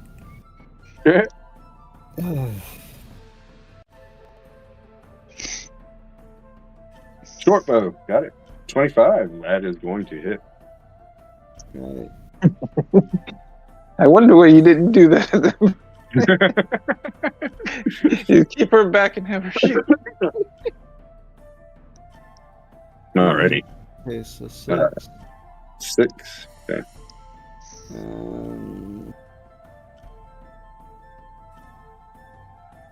Oh, sneak attack. Yeah, I was just checking to see if I actually could get it off. Mm-hmm. Great. Yeah, it has an opponent within 5 feet. So. So that's 9, and that was 15? always- Yay. Alrighty.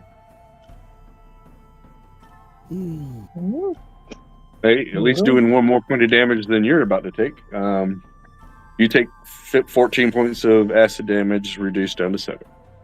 Uh-huh.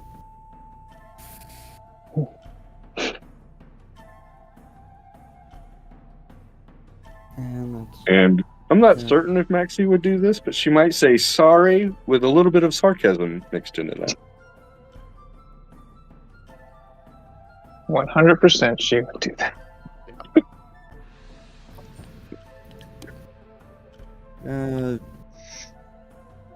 Yeah, largely just that. No, they Might go, That's pretty- oopsie, like, oh yeah, really. No, she'd be like, oh, you'll be fine. You got resistance. Unlike me.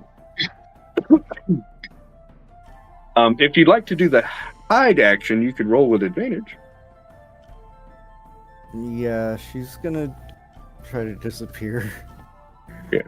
Would she do that after or before the attack? So if you did it before the attack, you show your position, you come out of hide. If you do it after the attack, then she's hidden after it. Yeah, She's already attacked, so it will be after. Yeah, so she I mean, disappears. Yeah. Okay. Well, Disappear. 27 fish. Okay. Oh, okay. Especially if you notice that one of them is looking towards her. Yeah, like It was the guy who, is in melee, and Yeah. such. No, yeah. So, Oh. he's in melee with you, Necro, so he didn't go after, but yeah. yeah, and so that's Once and done for her. Tell him. Did you? Yeah, you don't want to move because you're, yeah. What is this aura thing? I missed that. The red? Oh, the aura. No, the aura. Yeah, Bantha aura. +1 to AC and advantage on Constitution saving throws, and that would be for you and your Timberwolf. It's me at a 25 for now, so maybe I won't have to spend another spell slot on the shield. Ugh. Like, I got spell slots. I'm gonna cast spells. All of them are reaction. Well, yeah. It's always perfectly shield. Well, I mean, that is one of the advantages for that class, actually. That's what they use. They're like, I'm a warrior. I'm going to be in your face. Shield. All right, it's time for another Eldritch Blast against the this one here. Okay. So that takes your full action. Yeah. Yes, but it has 2 bolts. Got it. 2 beams. Okay. Go ahead. 23. Right, 23. Yay, we're gonna hit this time. Yay. All right, so that is 2 force damage. However, I am activating the repelling blast. Okay. 10 feet. Straight back. Straight back. Good. Which then he has to drop to the ground. Right. All right, so we're 15 feet in the air. He's gonna fly 10 feet. So we'll do A D6. the 10. We'll do 3d6. Say again? I'm going to do 3D6? 3d6 bludgeoning damage. The pushing backwards and falling the down distance, the momentum and his fall. So didn't just fall; he was pushed violently. So it takes a little bit of bludgeoning damage. You see some acid spill out, and a few. Said he's going to take some acid damage. 13 points of bludgeoning damage. There we go. As it falls to the ground. All right, you have your second Eldritch Blast. Question. Before I use the second blast, can I use my bonus action?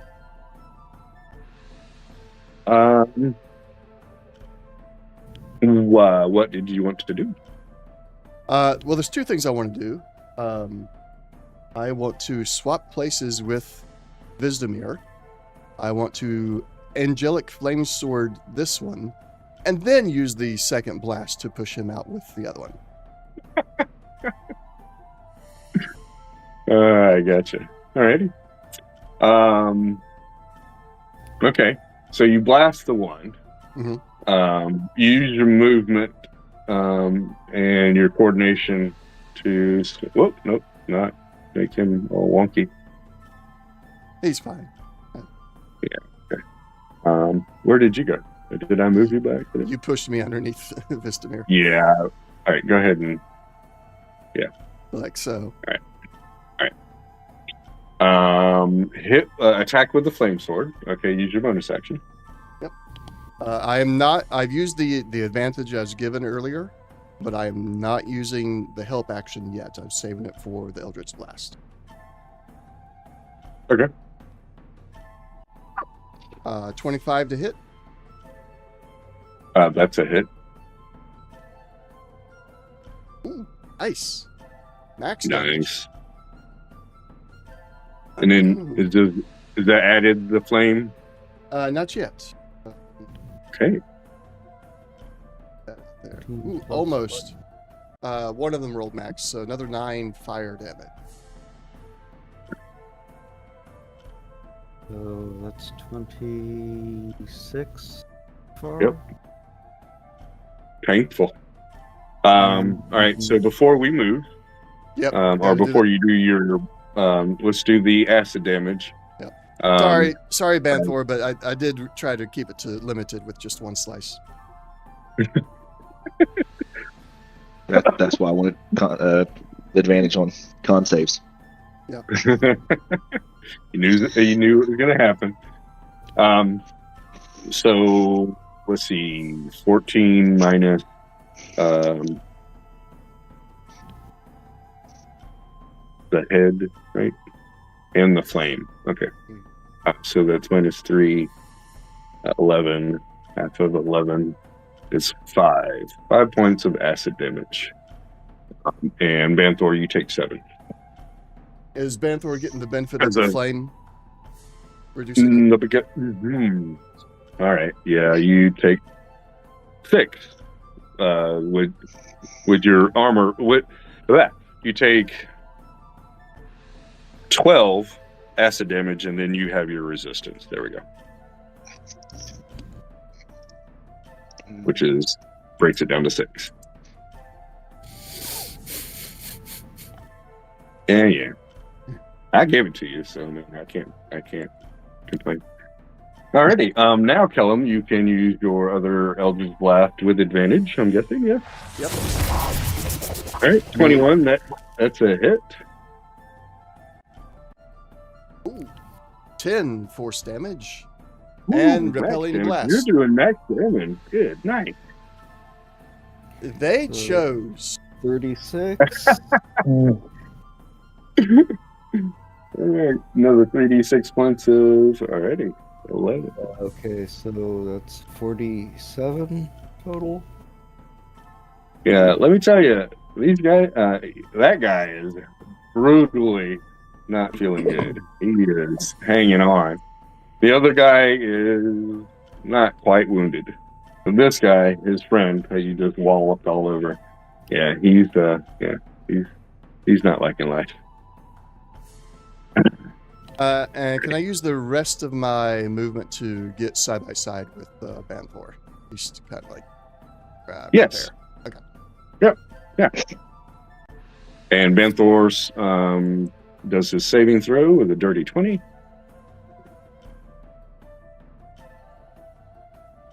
Alrighty, that was your action, bonus action, and a little bit of movement. I'm sorry. One last question. Sure. Can I, with that movement, since it's just gonna be movement stuff, now that these guys are not up here with us, can I maneuver in such a way and kind of push Vantor between me and Vizdemir so that these xenomorphs cannot get directly to him. You can put yourself between them and put go into melee. But Oh, what? so Wait a second. Who? I'm kind of like switch, with the last of my movement, switch Vanthor's position and mine. Okay, I got you. You're trying to protect him from all of the guys, not just that one small one. Okay. So when they Gotcha. come back up here, which I imagine they'll eventually try to come back over or close the distance again, I'm between them and Vanthor. Yeah. And then if anything comes from the other side, basically- Vizdemir is there, keeping them away. Gotcha. Great. So basically, you can push through, his position or push into his position, and he can relent to being moved. Okay. Yeah, that's fine. Can we put him here? Yeah, if you like. Thanks, buddy. Yep. You're giving me some supporting aura here, so I'm going to put you behind me so I keep that. And then hopefully that will also keep you, like, I will take all the acid splash from slicing them now, since you're behind me. And the Yeah, the aura is not concentration, by the way. That's just a good flat minute. Okay. So just stay close and got it, but the call lightning, I want to keep that.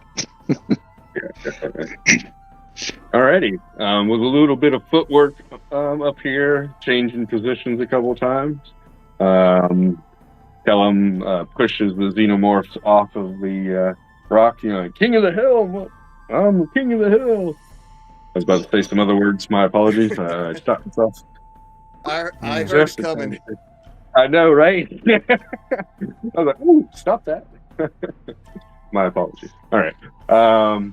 Marceau, the Manicore warden, seeing these two guys by themselves, is going to use his tail and cast a couple. He's going to shoot these guys with his poison tips. Ooh, one guy. He's going to concentrate fire on the one guy that's almost dead. That's what we're going to do. Yeah. I had to come up with a good plan for get Marceau. Marceau's like, "Ooh, he's almost dead. Tail spike." He's like, kill still. That's gonna miss. Oh, I have advantage because I had a critical hit. Yeah. All right, so this guy's gonna die. Yay! 7 plus a D8, a 16. He had 11 hit points. All right, cool. Boom! Kills that guy with a critical hit. Then he's gonna like, oh, cool! I can shoot this other guy. So he's gonna shoot the other guy with a tail spike. 21 and a 23. 23 hits. 5 points of damage. All right, and then it has a poison effect. Normally the Manicores do not have a poison effect, but the Warden, he passed the con save. Everything. So does poison damage, but not the poison effect. 2 points of poison damage. Not much.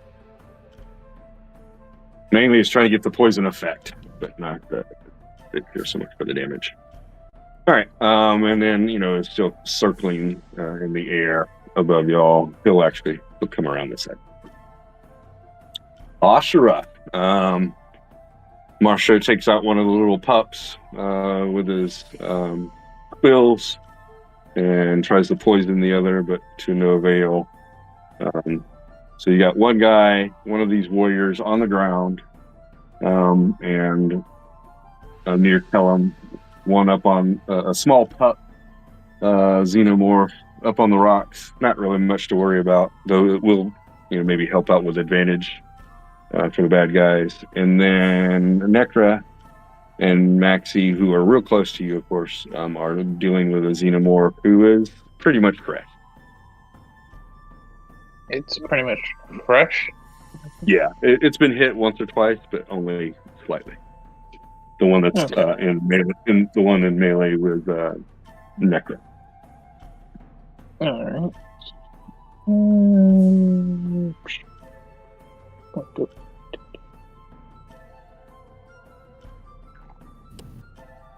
Okay. How's Kellum looking? I'm at 40 out of 63. Not quite half yet. Okay. And Bangalore? I'm doing pretty good. I'm missing 6, but at the start of my turn, I get 5 back. Okay. Y'all are both good. Alright. Let's try to beat up on this one that's messing with Necron then. Let's see.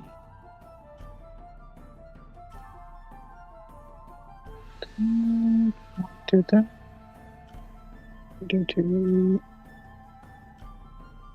That one's just straight. Yeah, she's going to look at the one that's messing with Necron and give it the evil eye. And, Okay. Let's see. Hold on. If I can find. Alright, so she closes one eye and the other eye starts to glow as she looks at it. And it's going to take damage. It takes. Whoop. I didn't catch that number.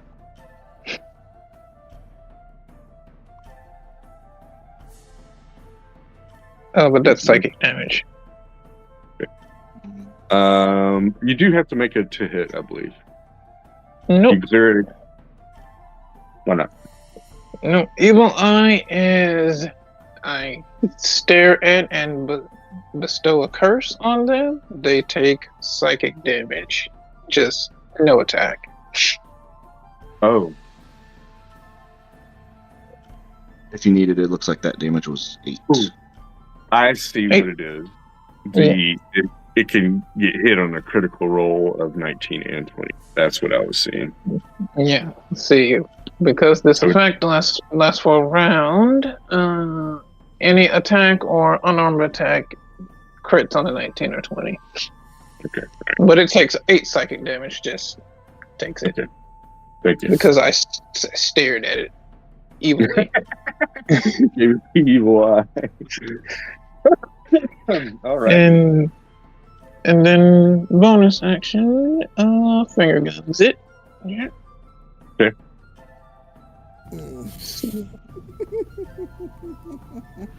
So now if you get that 19 or 20, you're going to crit. Okay. Yeah.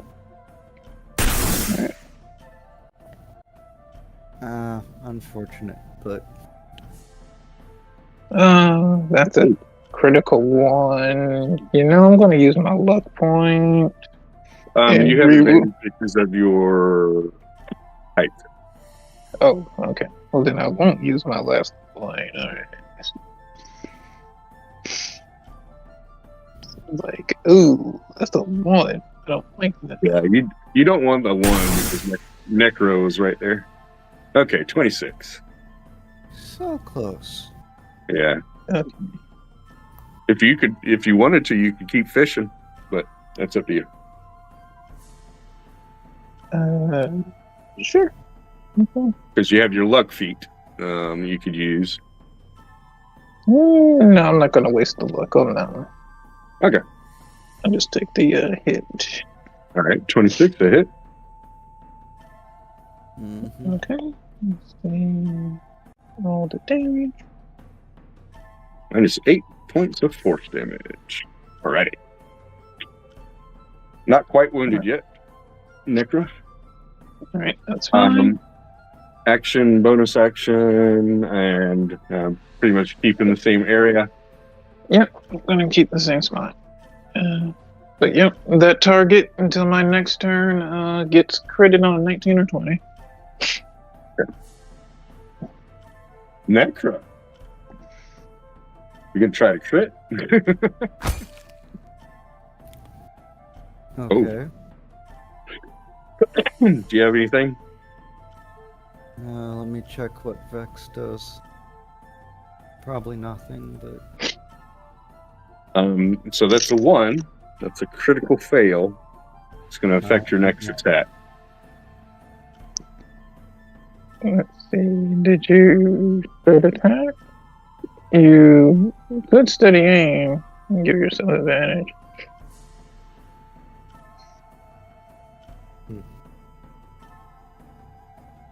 yeah.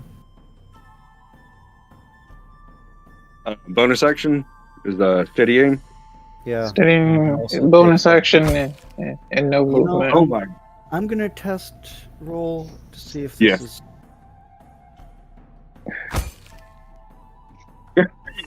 You know, can I say that was the luck? Please. Is that a crit? Yes, it is.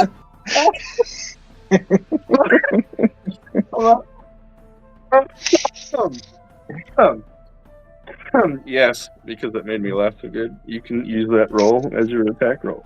Oh God, that killed me. That's a critical hit on your your attack with your steady aim. Sure. Oh my goodness! Did the same thing. Virtual dice are crazy. So let's see. Man. 16. You rolled 3 crits in a roll. Technically, it's just two critical fails and then a critical hit. Alright, I mean, great. No. Okay, so 16. yeah, roll. Yeah, just Uh, okay. We'll do this. If you want, we can just do the 6 and 8 plus whatever the modifier is. Plus 6. Okay. So that's 20 points of damage. Yep. Plus the 2d6 or 2d8. 2d8. So 36 points of damage. All right. Nice. That's painful. And Of course, you'll take the 7. Oh, so plus 12. So sneak attack. uh, All right, you're putting a whooping on this guy with this one hit. all right. Oh, wait a second. Oh, yeah, that's max damage. Yeah, no. Plus another 12 points because I didn't crit that. All right, so woo. Okay, what can you do with your next attack? You might finish this off. Playing.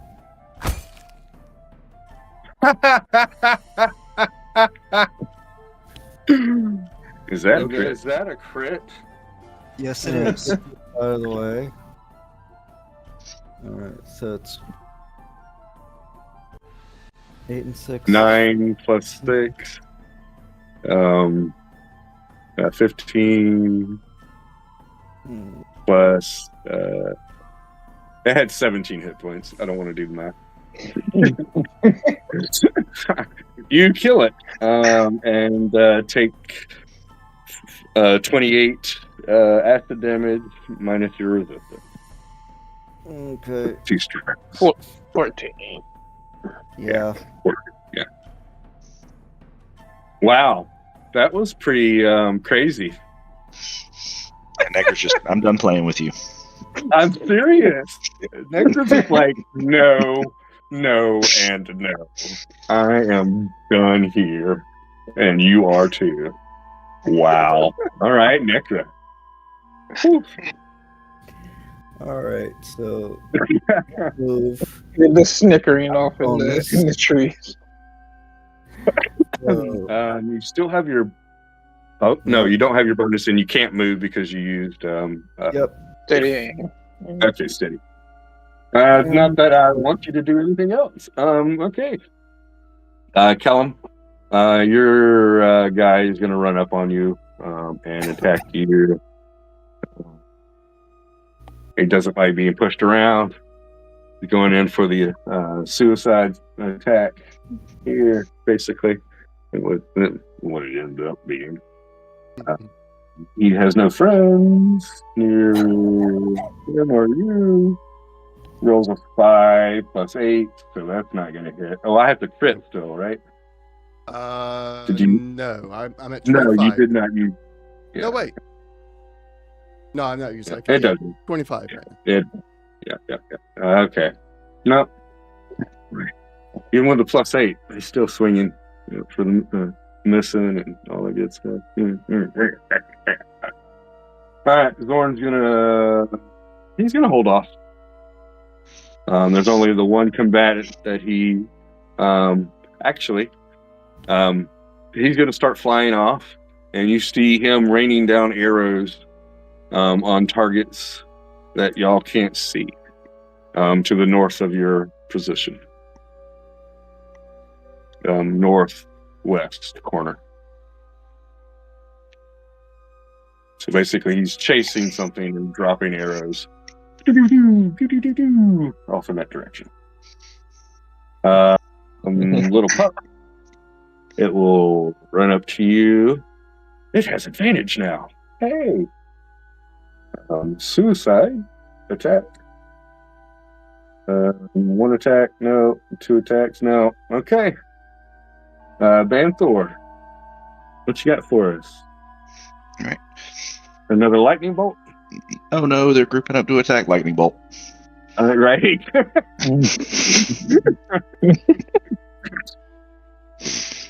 Dex save for those two. Warrior first. 15 plus something. Might and a 10 that's gonna fail. What's the DC? 17.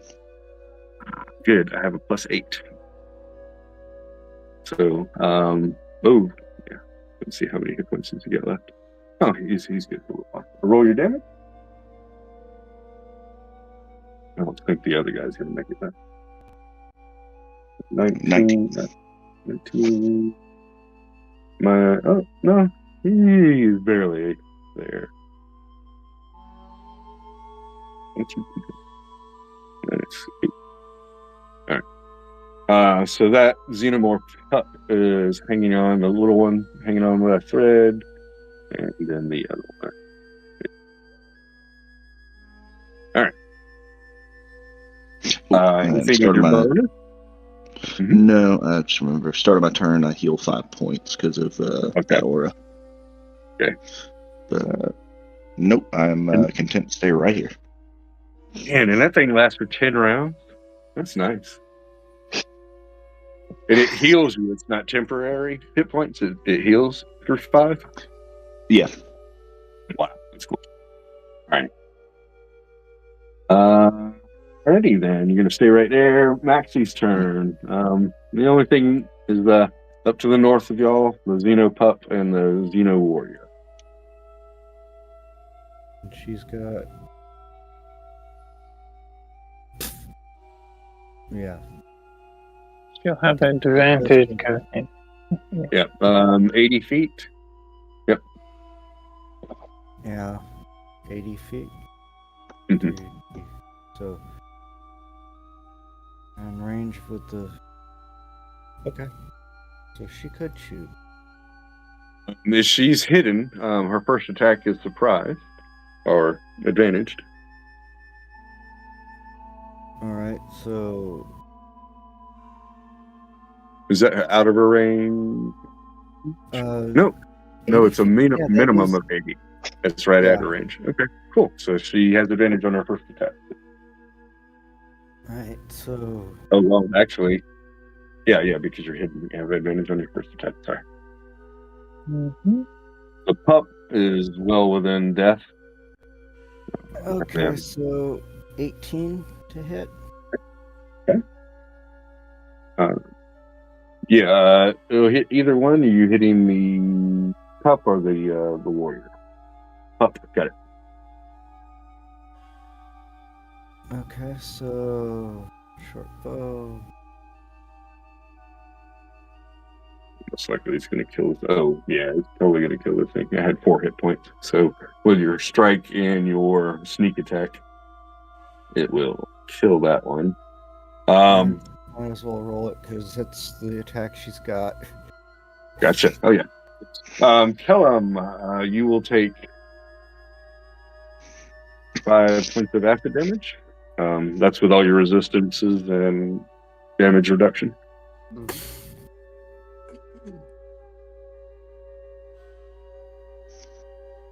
And does Maxie want to move and or hide or anything like that? That's about 30 there, so. Yep. And. As she's flying, apologizes, kind of, and disappears again. Oopsie. Alrighty. Tell him. You've got the one xenomorph warrior left. All right. How's he looking? Not quite wounded.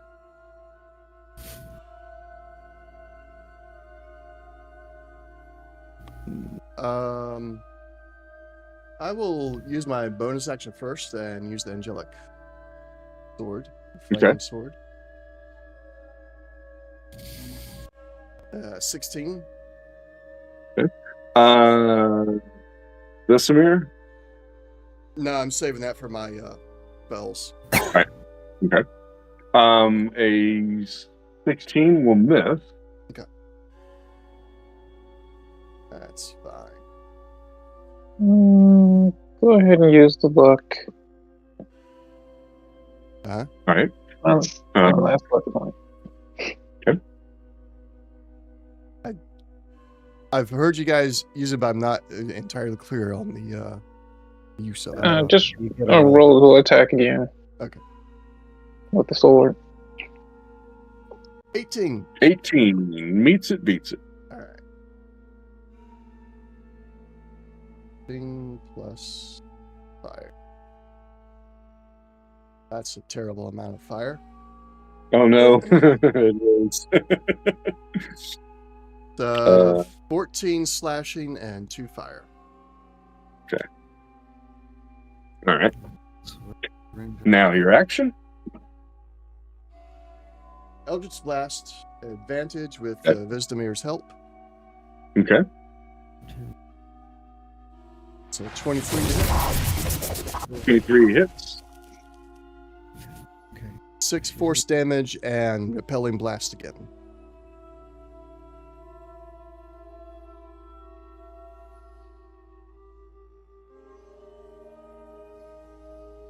So 10 feet out. And drop. All right.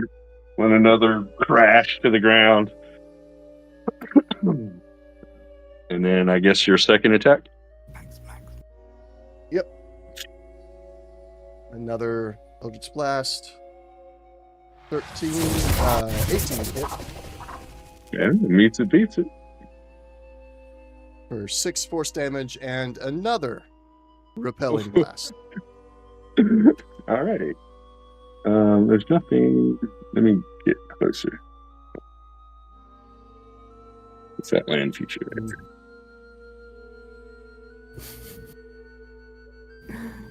I'm saying...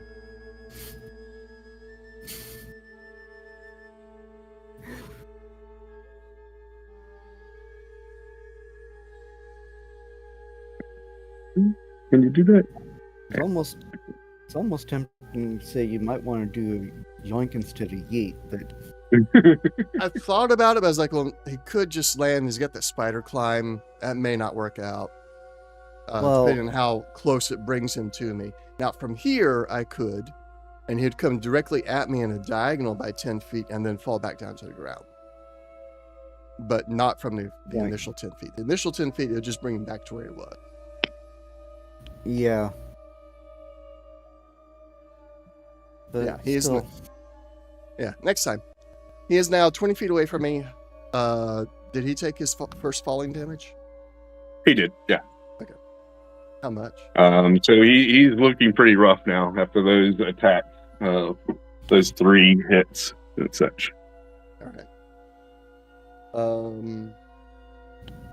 That's my action. That's bonus. Yeah, I'll stay right here. Okay. Got my eye on him. Marshall flying above. And, thank you, Kellum. as the xenomorph has been put on its back, basically. He ascends in the air about 15, 20 feet and closes his wings, flies down, and basically just does a slam attack on this xenomorph. While dive bombs and stuff. You hear him yelling out something in Manticore and such. Does anybody have tongues up right now or anything like that? No, it wouldn't be up. All right. You know this to be you don't know exactly what he's saying, but he is cursing. Yeah. And curses are universal. Okay. Yeah. You know so much cursing you have. Especially coming from a Manticore. I can't remember exactly what his wife's name was, but at this moment I don't want to go searching for my notes. But you remember it, in passing discussions and such. So he yells something and, puts her name in that as well. He is going to get advantage on his attack roll for the dive bomb. That's good because the first roll was a 1. All right, so 18. And we will claw attack. Oh, not that. The damage for that is a measly 1d6 plus 3. So 6 points of damage, critted.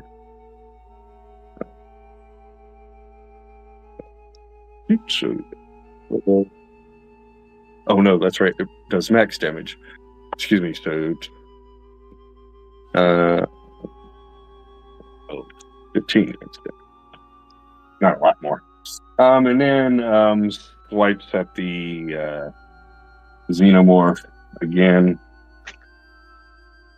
17. Oh, it's prone. 24. All right. Doing another 6 points. His attacks are kind of weak. He's only a CR3. Okay. We will. Okay, cool. All right. He's going to take 14 points of acid damage. Excuse me. 24 points of acid damage. 28 points of acid damage. My apologies. My math is bad. But he will also kill the xenomorph with his attack, his dive bomb, and then secondary slice of the throat of this guy. All the while, just kind of soaking in the splash damage. He's like, yeah, whatever. Give it to me. I love the pain, kind of thing. Just yelling the whole time. Saying his wife's name over and over again. He kind of remember when Kellum kind of destroyed what was it, the wolf or the robot, or I can't remember, probably all of those. Probably the robot is the one you're remembering. There was nothing else in the world for Kellum at that point. It was just like, get rid of this thing. Kellum, you recognize this in Marshall. Marshall's been keeping his cool, but he's like, knowing that this is like the last combatant, he just and just rips and shreds this thing. Acid flying all over the place. He probably takes some more acid damage from this.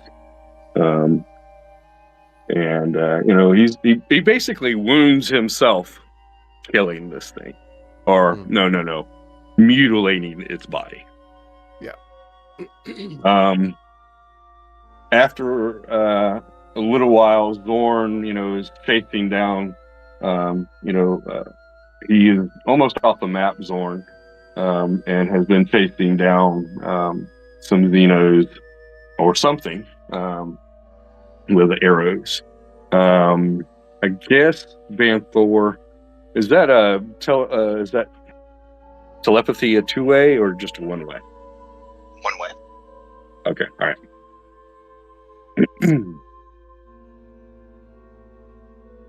Yes, vengeance is mine, saith the Manticore. Outside of Zorn is gonna like basically turn around after 2 or 3 rounds of chasing down this mark that he's been chasing, and then he'll come back and he'll tell you that there's some pack of xenomorphs heading north at a sprint, basically. They move real quick, quicker than we do on foot, but not quite as fast as the eagles and such. And if I am correct, he has a marking of some sort. Let's see. Hunter. No, he doesn't. I don't see any hunter's mark or anything like that on him. What, Yeah. the spell? He has Hunter's Mark, the spell. The spell. Oh, okay. Oh, he does. Oh, he's a 24. Okay. I got it. If Let's you're see. looking for the thing where you can track whoever anywhere in the Right. world, Yeah. Well, Hunter's Mark does help track something if he marks him, though. He has to be able to mark him with it. well, It gives advantage on perception and survival to track down the person you mark.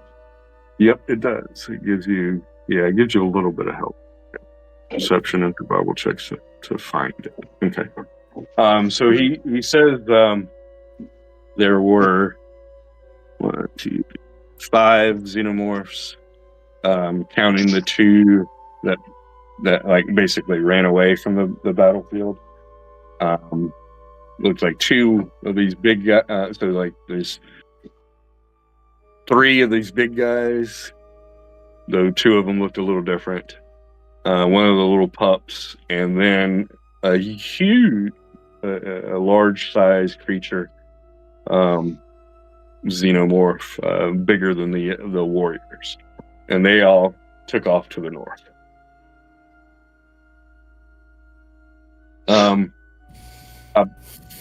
Shortly after this, a group of sumac kobolds, the green kobolds, they come to the battlefield, asking if you needed any of their aid. One of the individuals is a green-skinned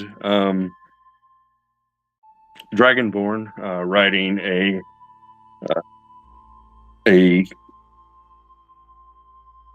wyvern, basically. Yes, a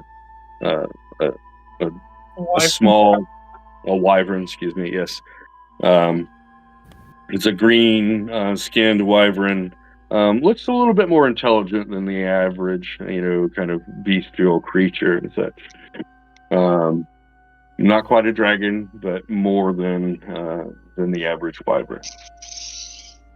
There's about 25 or so kobolds in this group, and they're slightly out of breath. Basically, you could see that they've ran this whole way from where they were to here, and it's surprisingly that they got there this quickly, but they are, you could tell that they're winded at the moment. Such though the wyvern is not winded, and the dragonborn atop of it jumps down and starts approaching the group. You see that he carries 3 large spears. The spear tips have been wrapped in a thin leather cloth, and it looks like maybe a wax or something like that has been applied to that. over, covering the slots. Any actions or anything before conversation? You said they were asking if we needed help. Yeah, basically, they come up forward, and the dragonborn yells out, and they're about 60 feet or so from the edge of the map, so they're a good 100 some odd feet away from the group. And he yells out, do you require any assistance? Figures you'd show up after we've got the job done. Hey, that's not the usual one. What happened to the old mouthpiece? You say that like out loud or just to the group? Out loud.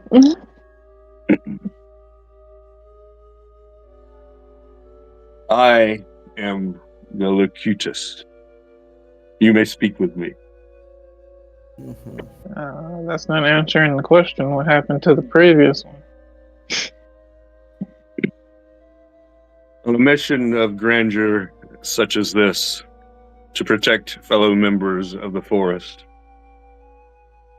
the Watcher has sent her. What's the word? Her offspring. Whew, there we go. Her offspring to assist. We were merely hit here to protect your village.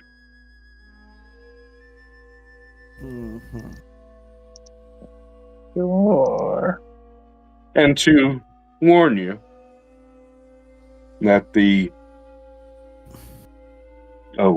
have a name for this, yes.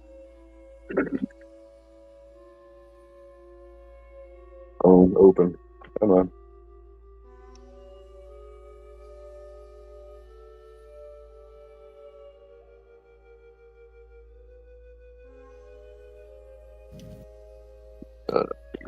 Come on. It's right here. There we go. The Uthazar. There we go. Put it in roll 20. How it's spelled? UUTH. URIRL.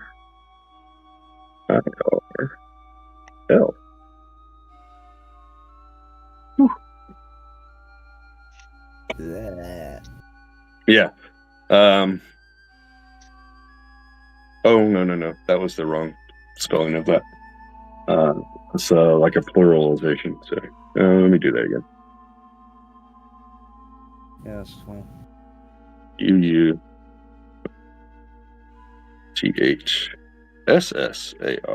There we go. Pronounced Uthazar. There we go. Uthazar. Yeah, we were sent here to guard your village against the Uthazar. Tongue-tie. And to give you this warning, they seek something in this area, something that they covet, and to give you a present as he holds out the spears. Callum will step over and grab the spears as he's still on the kick of just collecting everything. Just hoarding. Hey, more stuff. Give me. This bag holds a lot of things. So I'm going to fill the bag up, see how much it can hold. While the fight is over, betwixt and between, if there is any time, Necra was trying to resume why she was even here. Okay. All right. So, as Kellum grabs the spears, he looks at the guy and says, "It's always some warnings with you people. Don't you ever bring good news?" and stuffs the spears into the bag and just kind of looks up the others with, we'll look at him. He'll keep one spear out and he'll go off to the corner with Banthor and like, let's look at it, figure out what it is. All right. Ashra, listen closely. As the Locutus continues speaking, he says, "It is for the watcher only to watch. It is for you to take care."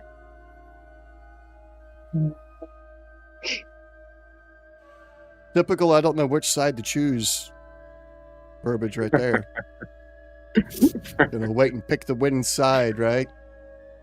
When we win, I'm coming after you. It is for us to protect the forest. Bang up We'll job see. so far. Ashra, were you gonna say anything? We'll need to speak with your watcher at some point. And not through a mouthpiece. I need to speak with her directly. As you wish. He sits down in a meditative state, closing his eyes, and starts to hum.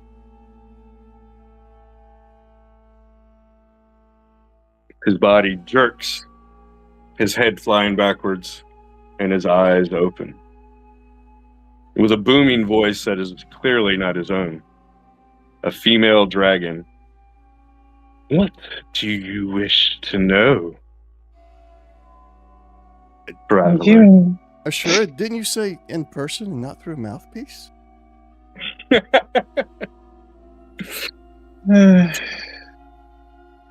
I mean, you said that just now, and he just sits down and becomes a mouthpiece. A major mouthpiece. But what would you expect from them? Not a direct insult that's not at all attempting to be veiled in any way.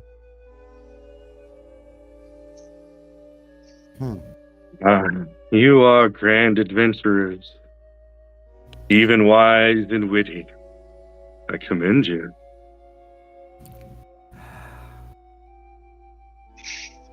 You've always hidden yourself for a long time. But you were able to speak with my ancestor directly. Ooh.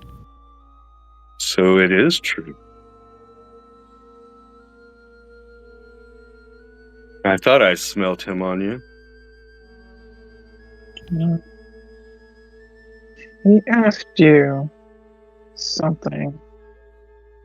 You neither confirmed nor denied it. What was it? He asked me to protect your little sprig of a tree many, many years ago.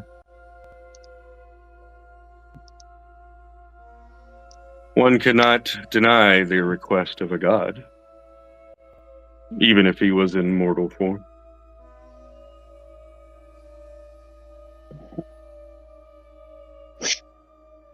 Interesting. So what does that say about you, Ashra? Da, da, da, da.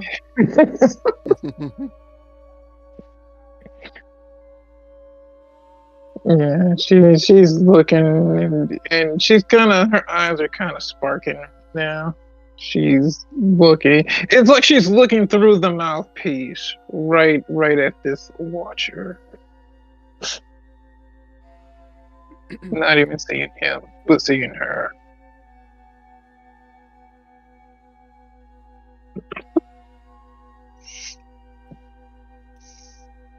But yeah, she's like silent for the moment.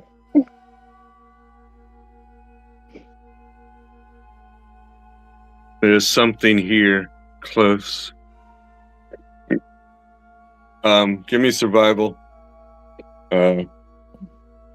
Nick with advantage. Okay.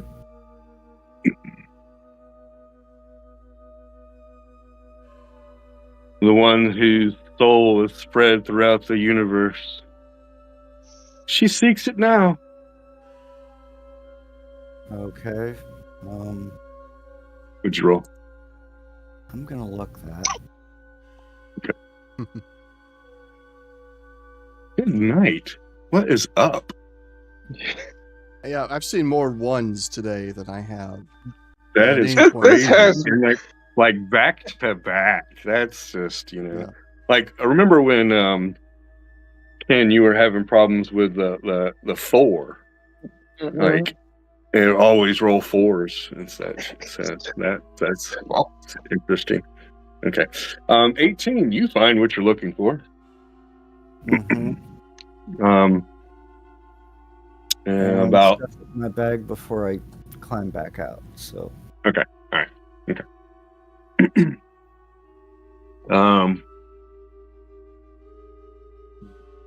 The Uthazar, her queen, seeks the orb that speaks. She's afraid. She fears it. And why is that? I am uncertain. It is past my ability to see. Something you don't even know? Shocking. This queen of the Uthazar has much power. Her mind is very strong.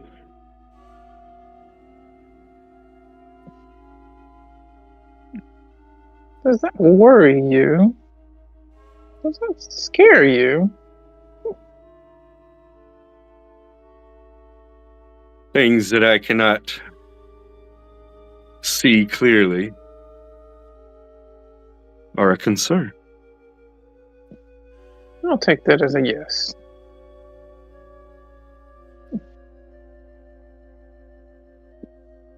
Good to know that there's something out there that even scares you.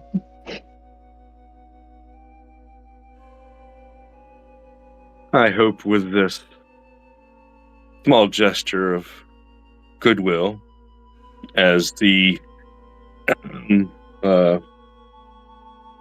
Dragonborn, gestures towards the spears that you have put in your haversack. I hope that these will help you in your endeavor. These spearheads have been made with a stone that will react with their blood. They are very fragile and should not be taken out of their sheaths. Once exposed to air and water, they degenerate quickly.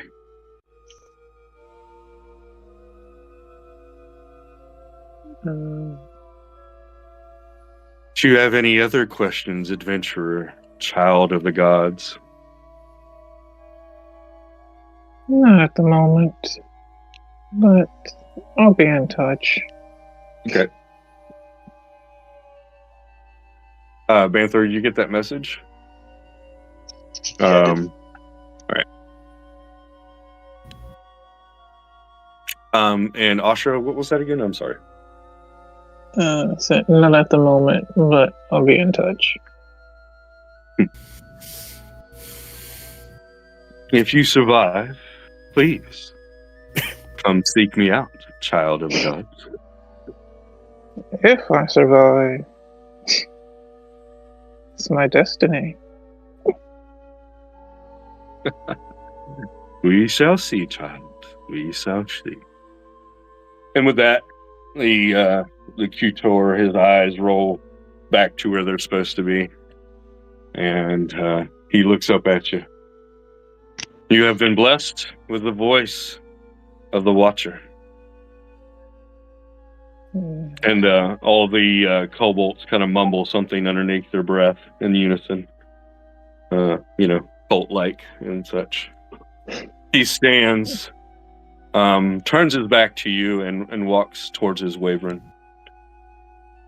Shall we meet again, adventurers? Maybe we will cross swords then. But not today. He jumps up onto his wyvern. The kobolds scatter into the woods, hiding and running off. He raises his fist in the air, as a salute, and then the wyvern starts to take off. Okay. I fire an Eldritch Blast over his head. I'm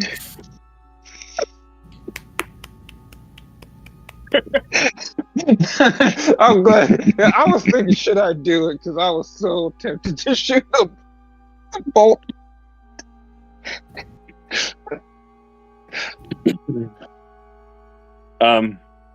Almost as if he might have seen it in the future.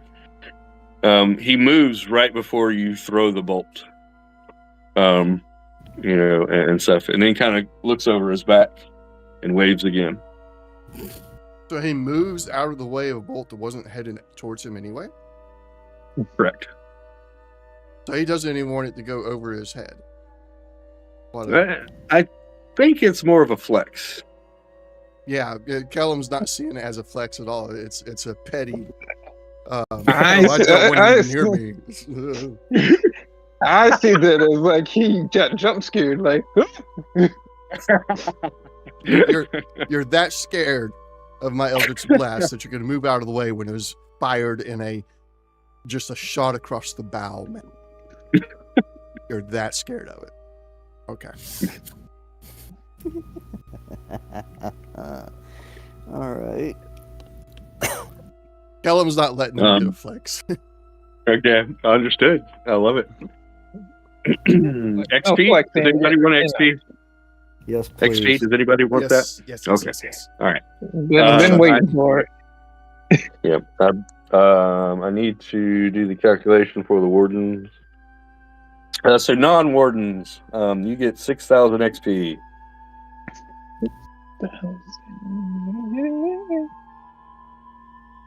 Yes. Wardens, you get 4,500.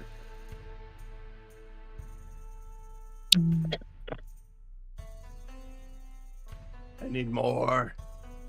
All right. Ashra and Necra, I believe y'all level. Yep. Yep. And so let's see. 5th rogue or 6th ranger.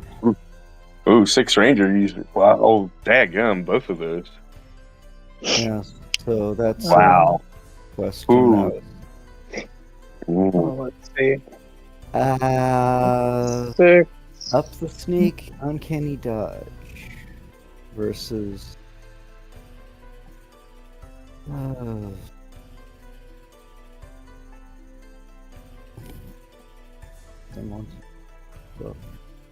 Ashra, I guess you're going next level, right? Mm-hmm. In sorcerer. Yeah. Yep. Continue Level sorcerer. Level 10 sorcerer, people. Level 10. Painful. Oh. And then once the dragon and dragon wannabes leave, I was just gonna say, even though we're in the middle of this whole situation, I'm going to need 2 days. I need to finish reading in the Book of Wisdom. Why would you ever want to do that? Well, strange, mysterious voice that came out of nowhere. If I finish reading in this book, I believe it will unlock more potential within me. AKA, I will get another level. All right, and does Maxie get or? Yes, actually, we can. Yeah, she can go to. We can put her at 7. Okay. She's definitely ready for an up level up. So yeah, you can level her up to 7. All right, so yeah, this is gonna be fun. So what did you make a decision, Necra, between Ranger or Rogue? Yeah, picked the uncanny dodge versus upgrading favorite enemy and natural explorer. Oh, jeez, yeah, those are sad.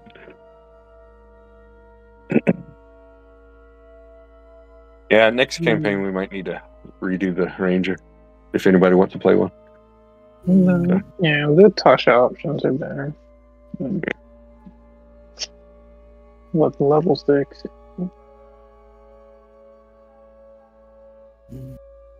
But Alrighty. certainly the uncanny dodge and upping the sneak damage.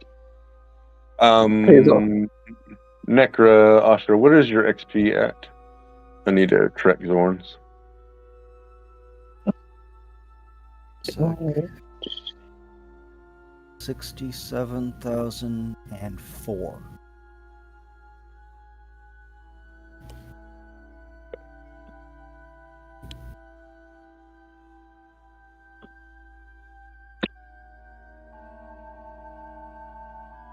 Sweet. Right. Yeah. Somehow Zorn had missed an XP dump at one point. So I'll wait one of those. Hey, see you later. Oh, and now we have then the Dungeon Master gives the XP. Alrighty. Any concerns or blah about this episode or session? Excuse me. Being it is 11:03, we were able to do that combat and come out alive. So does anyone have a problem with taking the 2 days for Ashura? And that way I can do the 2 levels up over before next session. Yeah, that's fine. Yeah, we can. So we'll have some, I guess, village downtime, or there's actually a couple other little things that we could be doing. Meeting back up with, our Marines and the Dugar. And of course, going to the village and doing anything that you want to do there. I've got some loot to sort through. Gotcha. And have a discussion with Banthor about the orb. Okay. And no, I am not going to let the Marines see the stupid thing. Or apparently kill him. Sorry. I'll slow you down enough to see what the thing knows first, and then you get to cut it in half.